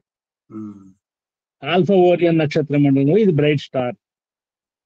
ఇది ఎలా ఉంటుందంటే యాక్చువల్గా మన కంటి నీటి చుక్కలా ఉంటుంది. దీని యొక్క ఈ రిప్రజెంటేషన్, ఆ నక్షత్రాల అమరిక కంటి నీటి చుక్కలా ఉంటుంది. అంటే ఈ కంటి నీటి చుక్క ఎలా ఉంటుందంటే ఇది ఈ ఆనందంతో వస్తుంది, మన బాధపడుతున్నప్పుడు కూడా వస్తుంది. ఈ కష్టాల నుండి మనం తిరిగి రీజనరేట్ అవుతాం అన్నమాట. ఆనందాన్ని పొందుతాం, రెన్యూల్ అవుతుంది. దీనికి ఇది రిప్రజెంట్ చేస్తుంది. అంటే ఈ ఆరుద్ర నక్షత్రం అనేది ఒకవేళ మనం కష్టాలు పొందినా తిరిగి రెన్యూల్ అవుతాం అనేది సూచిస్తుందని చెప్పబడింది. తర్వాత ఈ ఆరుద్రలో పుట్టిన వాళ్ళు ఈ పాత విషయాల నుంచి కొన్ని విషయాలు కొత్తగా నేర్చుకొని కొత్త విషయాలు కనిపెట్టడం కానీ ఏదైనా ప్రయత్నం చేయడం కానీ చేస్తుంటారు. దీనికి రుద్రుడు అధిపతి. ఈ రుద్రుడు ఆయన ఈ ముఖ్యంగా స్టామ్స్ అంటే తుఫాన్లకి కొంచెం ఎక్కువ తీవ్రమైన కష్టాలకు కానీ కొంచెం అవకాశం ఉంటుంది. అయితే ఈ శివునిలోని ఈ రుద్రుడు అనేది శివునిలోని నాశనం చేసే గుణానికి ప్రతీకది ఈ రుద్రత్వం అనేది. దీనివలన ఏ విషయాన్ని కూడా వ్యక్తులు అది ఆ కన్ఫ్యూజన్ లో ఉండి అది కానీ ఇది కానీ నిర్ణయం చేసుకోవడంలో కొంచెం తాత్సారం చేయాల్సి వస్తుంది. వాళ్ళకి కొంచెం ఇబ్బంది కూడా కలుగుతుంటుంది. అంటే కన్ఫ్యూజన్ స్టేట్ లో ఉంటుంటారు. తర్వాత రాహు ఈ నక్షత్రానికి అధిపతి అంచేత కొంచెం డిజార్డర్స్ కూడా ఉంటుంటాయి. దాని డిజార్డర్స్ ఏర్పాటు చేయబడతాయి ఈ నక్షత్రం వలన. దీనివల్ల ఈ వ్యక్తి ఆరుద్రలో వాళ్ళు జ్ఞానాన్ని బాగా పెంచుకుంటారు, రీసెర్చ్ మీద బాగా ఆసక్తి ఉంటుంటుంది. తర్వాత తాము చెప్పాల్సిన విషయాన్ని చెప్పడానికి భయపడరు వీళ్ళు. ఆరుద్ర నక్షత్రం చెడును మార్చడానికి కూడా సూచిస్తుంది. చెడు నుండి పూర్తిగా క్లీన్సింగ్ చేసి మంచిగా మార్చే పద్ధతికి వీళ్ళు ఉపయోగపడతారు. తర్వాత ఆరుద్ర నక్షత్రంలో ఇది చాలా సున్నితమైన మనస్సు కలిగి ఉంటారు వీళ్ళు. తర్వాత మానసిక శక్తిని, ఈ ఎమోషన్స్ ని లింక్ చేయడానికి కూడా ఈ నక్షత్రం ఉపయోగపడుతుంది. తర్వాత ఇవి రీసెర్చ్ చాలా ఇష్టంగా ఉంటుంది, మంచి ఆలోచన చేస్తుంటారు. తర్వాత వీళ్ళకి ఆకుపచ్చ, కొత్త విషయాలు దీనికి సంబంధించినవి.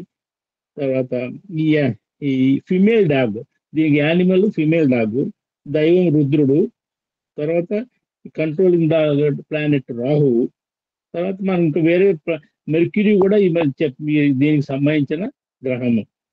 తర్వాత ఈ అమ్మవారు ఎవరంటే దుర్గాదేవి, దైవం దీనికి రుద్రుడు, నంబర్ దీనికి రిప్రజెంట్ 6 నంబర్, 6వ నంబరు రిప్రజెంట్ చేయబడుతుంది.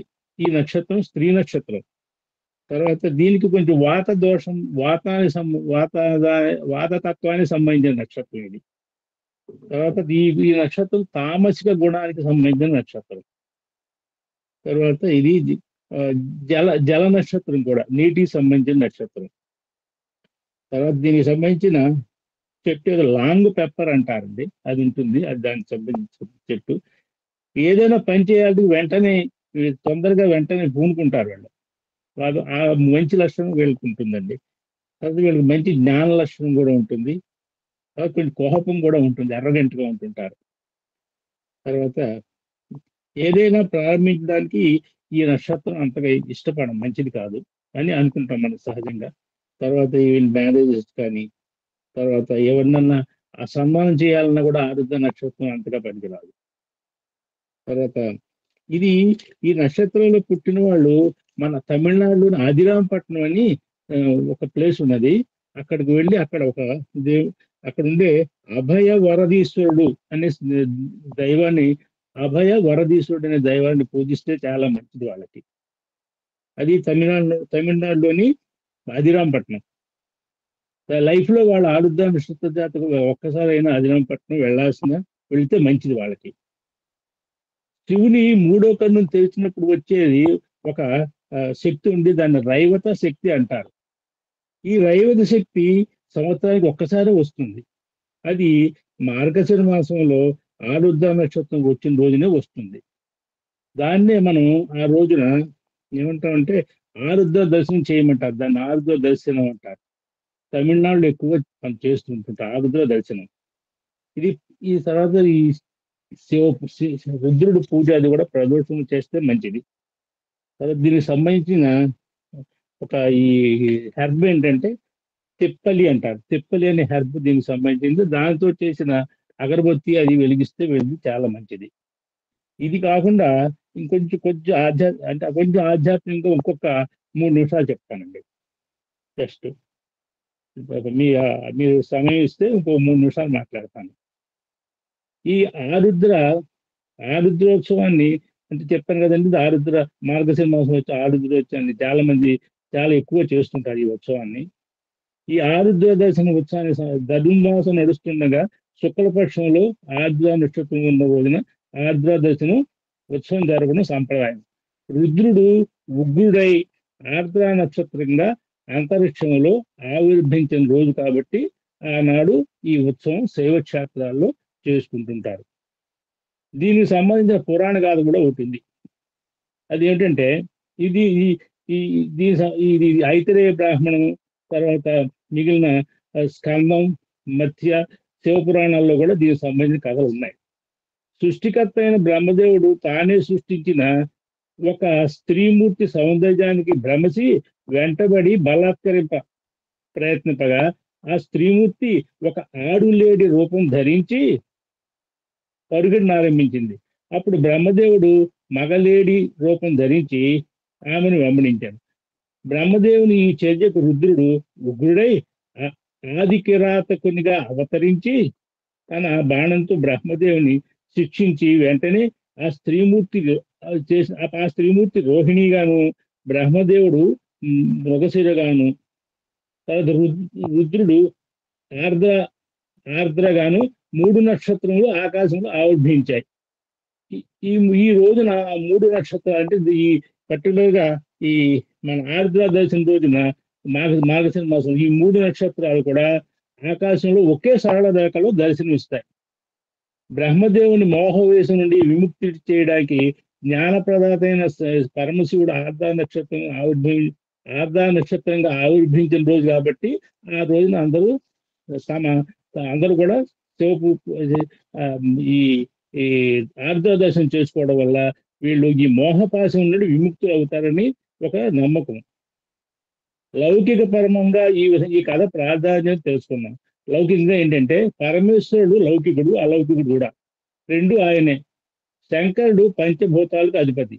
ఈ ప్రపంచ పంచభూతాత్మైంది. మనం ఈ శరీరం కూడా పంచభూతాత్మైంది. ఆర్ధా నక్షత్రం మిథున రాశికి చెందింది. మిథునం అంటే జంట, భార్యాభర్తల జంట. అంచేత ఈ ఆర్ధా నక్షత్రం వల్ల భార్యాభర్తలు కూడా అన్యోన్యంగా ఉంటారని, ఒక భార్యాభర్తల మధ్య అనుబంధాన్ని పెంచేవాడు శంకరుడు. అందుకని కేవలం దంపతుల మధ్య అన్యోన్యం సంబంధం సాగేందుకు ఈ ప్రపంచంలో నేను జీవిస్తున్నానని పరమశివుడు మనకు తెలియజేసే పండుగ ఇది. ఈ రోజున శివలింగమును కానీ పార్వతీ పరమేశ్వరు గారు పూజ చేసుకుంటే అందరికీ చాలా సుఖం అవుతుంది, ముఖ్యంగా ఆరుద్ర నక్షత్ర జాతకులకు.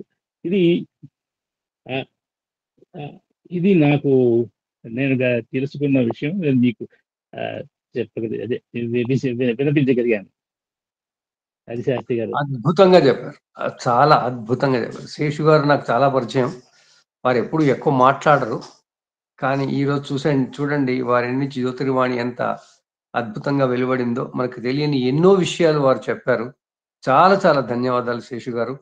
వీరు అటు వాతావరణ శాఖలో కూడా పనిచేసి ఎన్నో బాగా అబ్జర్వ్ చేస్తుంటారు, బాగా నేర్చుకుంటారు. కాకపోతే ఇలా ఏదో ఒకరోజు మనలాంటి ఈ రోజు అదృష్టం మనకు కలిగి వారి జ్యోతిర్వాణి మనం అందరం విన్నాం. చాలా చాలా ధన్యవాదాలు సార్. చేతులెత్తిన మిత్రులు ఏమైనా సందేహాలు ఉంటే అడగండి. శాస్త్రి గారు, ఇది నాది రాహు నక్షత్రం, శతభిషం. మీరంటే గుర్తొచ్చింది. నక్షత్రాలు ఇంతకుముందు ఒక మిత్రుడు అన్నారు, ఈ నక్షత్రాలు 3 ఒక రాశిలో ఉన్నాయని. అన్ని వాయుతత్వ రాశుల్లోనే ఉన్నాయి. అన్ని వాయుతత్వ రాశులే, అన్ని వాయుతత్వం నక్షత్రాలే. అందువల్ల ఆ రాశికి కూడా వాటి తత్వం వచ్చిందేమో అనిపిస్తుంది. ఆ వాయుతత్వం ఉన్న వాళ్ళే విజ్ఞానాన్ని కూడా పంచుకుంటారు. సో ఈ రోజు మనకు శేషు గారు ఆ విజ్ఞానాన్ని పంచిచ్చారు. చాలా ధన్యవాదాలు సార్. జయలక్ష్మి గారు, తర్వాత ఇంకొక ఇద్దరు ఎత్తారని వచ్చింది. దయచేసి మీ సందేహాలు వెంటనే చెప్పండి.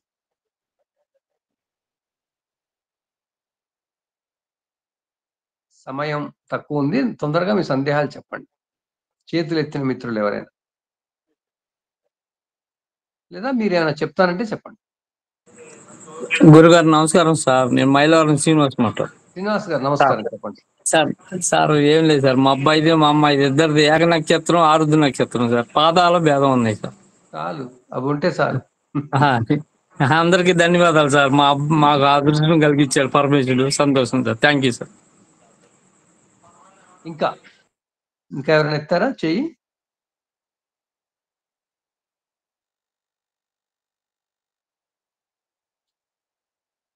సో మనకు ఇంకా జ్యోతిర్వాణి వినిపించడానికి ఎవరు ఉన్నట్లేదు, సందేహాలు కూడా ఎవరు అడుగుతున్నట్లేదు. అలా అనుకొని మనం ఉన్నారా? ఎవరన్నా సందేహాలు ఏమైనా ఉన్నాయా?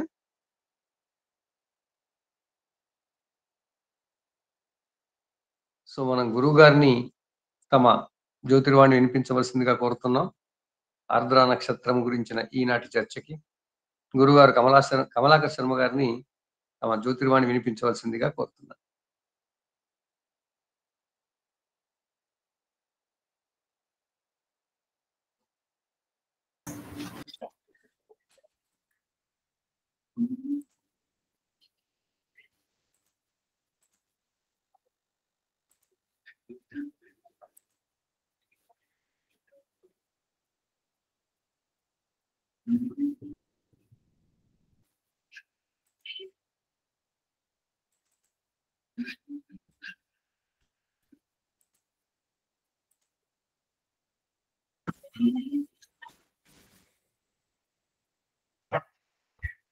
योदैव सवितास्माकं धियो धर्मादिगोचराः प्रेरयेत् तस्येद्भर्गः तद्वरेण्यं उपास्महे। श्रीगुरुभ्यो नमः। శ్రీమాత్రే నమః. జ్యోతి స్వరూపులందరికీ కూడా నమస్కారం. ఒక ఆలోచించదగిన అరుదైనటువంటి టాపిక్ మనకు ఈరోజు మనం మాట్లాడుకుంటున్నటువంటిది. కాబట్టి కొంత ఆలోచనా పరులు మాత్రమే దీని ముందరలోకి వచ్చినట్టుగా కనిపిస్తుంది. నిజానికి ఆర్ద్ర నక్షత్రానికి సంబంధించిన విషయంలో చాలా రకాలైనటువంటి అంశాలు మనం పరిశీలించాల్సిన అవసరం ఉంది. ముందుగా మనం ఇంతకుముందు పెద్దలందరూ మాట్లాడిన విధానంగా రామ గారు కానీ, మల్లికార్జునరావు గారు, శర్మ గారు కానీ వీళ్ళందరూ మాట్లాడిన ఒకటి ఫలిత జ్యోతిషం వైపు, ఒకటి సిద్ధాంత జ్యోతిషం వైపు. సైద్ధాంతికమైన జ్యోతిషానికి సంబంధించినటువంటి విషయాన్ని మనకు చెప్పే సందర్భం లోపల ఖగోళ సంబంధమైనటువంటి అంశాల లోపల అందరికీ చెప్పిందే శర్మగారు చదివిన మంత్రమే. ఆర్ద్ర నక్షత్రానికి రుద్రుడు అధిదేవత అని చెప్పినటువంటి మాట మనకందరికీ విదితమే. ఇది జంట రెక్కలు, జంట నక్షత్రాలు ఇవి. ఆర్ద్ర పునర్వసు కలిసి ఉండేటటువంటిది. కొంచెం దూరంగా ఉన్నా కానీ ఇవి పాశ్చాత్యులు వీటిని అందరినీ కూడా కవలలు అని పేరుతో పిలిచారు. కవలలు. మన దగ్గరికి వచ్చేసరికి వీటిని పార్వతీ పరమేశ్వర మైథునము అని పేరుతో పిలిచారు. ఎందుకంటే ఆర్ద్రయ రుద్రప్రథమాన ఏతి అని చెప్పేసి రుద్రుడు అధిదైవంగా ఉన్నాడు కాబట్టి, ఇద్దరు ఉన్నారు కాబట్టి, ఈ ఇద్దరు కొంచెం బ్రైట్ స్టార్స్ ఉన్న దాంట్లో బ్రైట్ స్టార్స్ కాబట్టి ఆ రెండింటిని కలిపి భారతీయ సాహిత్యం అంతా కూడా రుద్రుడిగా భావన చేసింది. శైవ సాహిత్యం అంతా కూడా ఖగోళ సాహిత్య వ్యవహారం లోపల మొత్తం రుద్రుడుగానే చూస్తూ ఉంటుంది. వెస్టర్న్స్ దీన్ని చూసిన విధానం ఇది. క్యాస్టర్ అండ్ పోలెక్స్ అని ఇద్దరు పెట్టుకుంటారు వీళ్ళు. ఇట్లా ఉంటారు వాళ్ళది. పాశ్చాత్య వ్యవహారాల లోపల ఈ విధంగానే కనపడుతూ ఉంటుంది. అది మన దగ్గరకు వచ్చేసరికి మాత్రం ఈ రకంగా చూడండి. వాళ్ళు క్యాస్టర్ పోలెక్స్ అనేటటువంటి పదాలు జంటలు, కవలలు అనే పదంతో వాడారు. కానీ మన దగ్గరకు వచ్చేసరికి ఈ ఇద్దరినే పార్వతీ పరమేశ్వర మైథునము అనే పదంతో వాడారు. మిథున రాశి కాబట్టి మైథునం. దీన్ని బేస్ చేసుకుని చాలా రకాలైనటువంటి కథలు మనకు వచ్చాయి. ఈసారి నేను ఫలిత జ్యోతిషం వైపు శర్మ గారు చెప్పిన తర్వాత ఇంకా అటువైపు వెళ్ళాను. కానీ సిద్ధాంత భాగాల వైపు మనం కనుక ఒకసారి చూసేటట్టయితే, శివుడు అనేటటువంటి వాడు ఆ రాశికి సంబంధించిన వాడైతే, శివుని రాశి కన్నా ముందర ఉన్నటువంటి రాశి వృషభ రాశి అనేటటువంటిది ఉంది మనకు. ఆకాశంలో వృషభం ముందుగా ఉదయించిన తర్వాత మిథునం ఉదయిస్తుంది. తూర్పు ఆకాశంలో ముందుగా సూర్యోదయ ప్రదేశం లోపల ముందు వృషభం కనపడితే అది కొంచెం పైకి వచ్చిన తర్వాత మిథునం కనపడుతూ ఉంటుంది. దీన్ని గమనించిన వాళ్ళు ఏం చేసుకుంటూ వచ్చారంటే, ఆకాశంలో మిథునం పైన వృషభం ఉండటం చూసినటువంటి విధానం తూర్పు ఆకాశంలో చూస్తే అది వృషభకేతనుడు అయ్యాడు శివుడు అని చెప్పేసి చెప్పడానికి ఇది ఒక కథగా మారింది మనకు. అదే విషయం అస్తమించే సమయానికి వచ్చేసరికి కిందిగా వృషభం కనపడుతుంది, పైకి వచ్చేసరికి మిథునం కనపడుతుంది. అంటే కింద వృషభం, పైన కూర్చున్నటువంటి పార్వతీ పరమేశ్వర దంపతుల్లాగా కనపడుతున్నారు. అందుకని వృషభ వాహనము అని పేరు. ఇక్కడ శివుడికి సంబంధించిన సాహిత్య వ్యవహారం లోపల ఉండేటటువంటి చాలా కథలకి ఇది సంకేతం. చాలా కథలకి ఇదే సంకేతంగా ఉంది. వైదిక సాహిత్యం లోపల ఈ రకమైనటువంటి వ్యూ, ఇదేం పురాణ సాహిత్యాన్ని చెప్పింది. వైదికం నుంచి పురాణం వైపు వచ్చిన సందర్భాల లోపల శైవము సంబంధించినటువంటి ఒక శివుడు వ్యవహారం అవన్నీ కూడా ఏర్పడ్డ తర్వాత శివునికి వాహనం అదే కేతనం రెండు కూడా మనకు వృషభం అంటానికి రాశి పేరు అనేటటువంటిది మన ప్రత్యేకంగా కనపడుతుంది. వృషభ రాశి, మిథున రాశి అనేటువంటి పక్కపక్కన ఉండటం వల్ల తప్ప ఈ ఒక్క అంశం తప్ప ఇంకెక్కడా కూడా శివునికి వృషభమే వాహనం ఎందుకు ఉండాలి అని చెప్పడానికి ఎక్కడ ఆధారాలు లేవండి. దేవతలకు ఉండేటువంటి వాహనాలు కానీ ధ్వజాలు కానీ కేవలం మనము చెప్పగలిగింది ఈ ఉదయాస్తమయాల వ్యవహారాలతో కూడుకున్నది. అదేవిధంగా చాలాసార్లు చెప్పుకున్నాం, సింహం కన్యా రాశి, సింహరాశి, సింహానికి కన్యం, కన్యకు సింహం వాహనము ధ్వజం కూడా అవుతూ ఉంటుంది. కన్య అంటే అమ్మవారు అని చెప్పేసి అని. ఇట్లాగే మిగిలిన గ్రహాలకు, మిగిలిన దేవతలకు కూడా ఉన్నాయి మనకు. సరే పక్క పెడతాం. ఇప్పటికీ మిథున రాశి పార్వతీ పరమేశ్వర మైథునం కనుక అయితే ఆ రాశికి ప్రతిస్పర్ధిగా ఉండేటటువంటి రాశి మరొకటి ఉందండి అపోజిట్ లో. అది ధనుస్సు రాశి, అపోజిట్ రాశి. ఆ ధనుస్సు రాశికి అధిపతి మన్మధుడు. ఆ ధనుస్సు పూల విలుకాడు. ఆయన రతీదేవి మనోహరుడు, ధనుస్సు రాశి. ఆ రాశిలో సూర్యుడు ప్రవేశించినా, మిథున రాశిలో సూర్యుడు ప్రవేశించినా మనకు రెండు కూడా ఇంతకుముందు గురుగారు చెప్పినట్టుగా శూన్యమాసాలు అవి. ఆ రెండు శూన్యమాసాలైన కారణం వల్ల ఆ రాశిలో ధనుస్సు లోపల సూర్యుడు ఉన్నంతసేపు మనము గోదా కళ్యాణాలని అవన్నీ ధనుర్మాసోత్సవాలు చేస్తాం. మిథునంలో ఉంటుంటే ఆషాఢ మాసం అని చెప్పేసి అని మనం మిథున మాసం యాక్చువల్ గా దానికి తీసుకోవాల్సింది సాయన మిథున మాసాన్ని. ఆ సమయం లోపల వైవాహిక వ్యవహారాలకు దూరంగా ఉండాలని చెప్పేసి మనకు ధర్మశాస్త్రం వైపు తీసుకొచ్చి చెప్పినటువంటిది. అయితే ఈ మన్మధుని రాశి అపోజిట్ లో ఉంది, ఇది పైకి ఈ అపోజిట్ లో ఉండటం వల్ల ఎప్పుడైతే ఆకాశంలో మిథునం ఉదయిస్తుందో ధనుసు అస్తమిస్తూ ఉంటుంది. శివుని కంటి వేడికి మూడవ కన్ను తెరవటం ద్వారా ఆయన ఎవరు మన మన్మధుడు మరణించాడు అని చెప్పేటటువంటి కథనం వచ్చినటువంటిది కూడా ఈ ఆర్ద్ర నక్షత్రం శివుని వల్లనే వచ్చింది. అక్కడ ఈ ఆర్ద్ర ఎరుపు మూడవ కంటికి సంకేతంగా చెప్పుకుంటూ వచ్చారు. అంతేకాదు కృతికా నక్షత్రానికి సంబంధించినటువంటి కార్తికేయుడు అనేవాడు పుట్టడం వెనక కూడా పక్కన వృషభ రాశిలో కృతికలో 3 భాగాలు ఉంటున్నాయి కాబట్టి ఈ వరుసలో ప్రవాహంలో శివునికి కుమారుడుగా మనకు కార్తికేయుడు ఉండటం వెనక కూడా ఆకాశంలో కనిపించేటటువంటి వ్యవహారమే చెప్పుకుంటూ వస్తుంటారు. ఇంకా వైదికం లోపల చాలా నక్షత్రానికి సంబంధించిన విశేషాలు చాలా ఉన్నాయండి, మంత్రాలు కూడా ఉన్నాయి. ఇది బాహు అని పేరు. అంతేకాకుండా దీనికి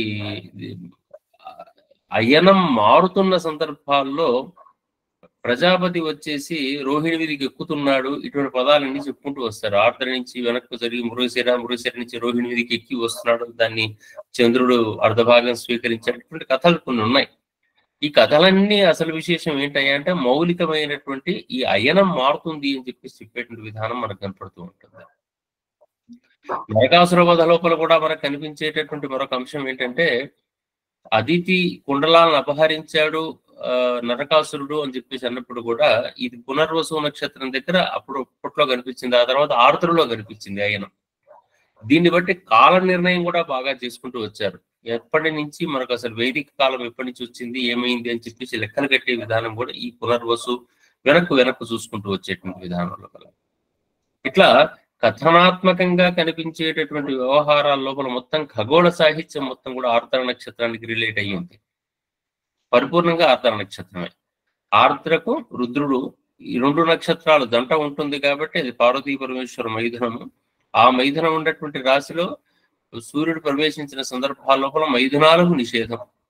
అపోజిట్ లో ఉండేటువంటి మన్మధుని యొక్క ప్రభావం ఉంటుంది కాబట్టి అక్కడ మన్మధ రాశిలో కానీ ఇది మైథున రాశిలో కానీ రెండిట్లో కూడా సూర్య సంచారం జరుగుతున్నప్పుడు మిథునానికి నిషేధం. అది తెలుసుకొని ప్రవర్తించాలి సాధ్యమైనంత వరకు. మొదటి సంవత్సరం కాదు, అసలు మొదటి నుంచి పెట్టారు. తర్వాత కనీసం వేగం ఒక 5 ఏళ్ళు ఉంటుందండి అంటే 5 ఏళ్ళని ఆపారు. తర్వాత మళ్ళీ మన వాళ్ళ ఎక్సెప్షన్ సూత్రాలే బయటకు వస్తాయి కాబట్టి 1 సంవత్సరం అని చెప్పేసి చెప్పుకుంటూ వస్తున్నారు. కానీ దూరంగా ఉంచడం బలవంతంగా తెలిసి ప్రవర్తించాలి అని చెప్పేటువంటి విధానం ఉంది అన్నమాట.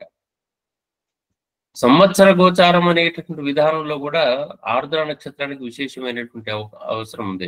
సంవత్సర గోచారం ఆర్ద్రాయాంచ రవి ప్రవేశ సమయే నిత్యక్ష విజ్ఞేయకం అనుకుంటూ మొదలవుతుంది ఆ శ్లోకం. ప్రతి దాంట్లో ప్రతి పంచాంగంలో కూడా మనకు తప్పనిసరిగా ఉంటుంది ఆర్ద్ర ప్రవేశ ఫలము అని చెప్పేసి ఇస్తూ ఉంటాడు. ఇంతసేపు మన వాతావరణ శాస్త్రజ్ఞులు చెప్పినటువంటిది కూడా అదే. ఆర్ద్ర నక్షత్రంలోకి సూర్యుడు ప్రవేశించిన సందర్భము అనేటటువంటిది ఆ 13 రోజుల పాటు ఉండేటటువంటి వాతావరణం వ్యవహారం అదంతా కూడా లెక్కలు కట్టేటప్పుడు ఆ రోజు ఉన్నటువంటి తిథి వార నక్షత్ర యోగ కరణ పగలు రాత్రి ఇవన్నీ లెక్కలు కడతారు. అక్కడ ఉండేటువంటి వాతావరణం అన్ని కూడా లెక్కలు కట్టేటువంటి విధానం ఉంటుంది. ఆ విధానం అంతటిని బట్టి ఆ సంవత్సరం పడేటువంటి వర్షాల విధానం అంతా ఉంటుంది. అందుకని ఆ రోజు ఉన్నటువంటి తిథి ఫలం వారఫలం నక్షత్ర ఫలం అని చెప్పేసి లెక్కలు కడతారు. సంవత్సర ఫల నిర్ణయంలో మేఘాధిపతిని లెక్కలు కట్టాలి అనుకునేటట్టయితే ఆర్ద్ర నక్షత్రంలో సూర్యుడు ప్రవేశించేదాన్ని మేఘాధిపతి అంటాం. ఈ మేఘాధిపతి రవి అయితే ఏంటి, చంద్రుడైతే ఏంటి, కుజుడైతే ఏంటి, బుజుడైతే ఏంటి అనే విషయం లోపల మనం సంవత్సర ఫల నిర్ణయం అనే దాంట్లో చూసుకుంటూ వస్తుంటాం.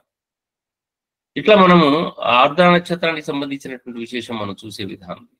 ఇట్లా ఇంకా మనం ఈ వ్యవహారాన్ని చూసుకుంటూ పోయేటట్టయితే దీంట్లో జానపదులకు సంబంధించినటువంటి ఒక అంశం ఉందండి. ఆర్ద్ర కురిస్తే దారిద్ర్యం లేదు, వాళ్ళవి మంచి సామెతలు ఉంటాయి. ఆరుద్రలో తడిస్తే ఆడది మగవాడు అవుతాడు. ఆరుద్ర ఆరు కార్తెలకు పోతూ ఆరుద్ర కార్తె. ఇట్లా మనకు జానపద సాహిత్యంలో జ్యోతిషం అనేటటువంటిది కనపడుతుంది. వీరి వ్యవసాయ సామెతలు లేదా వర్ష సామెతలు అనే పేరుతోని నక్షత్రాలు కార్తెలకు సంబంధించిన వాడారు.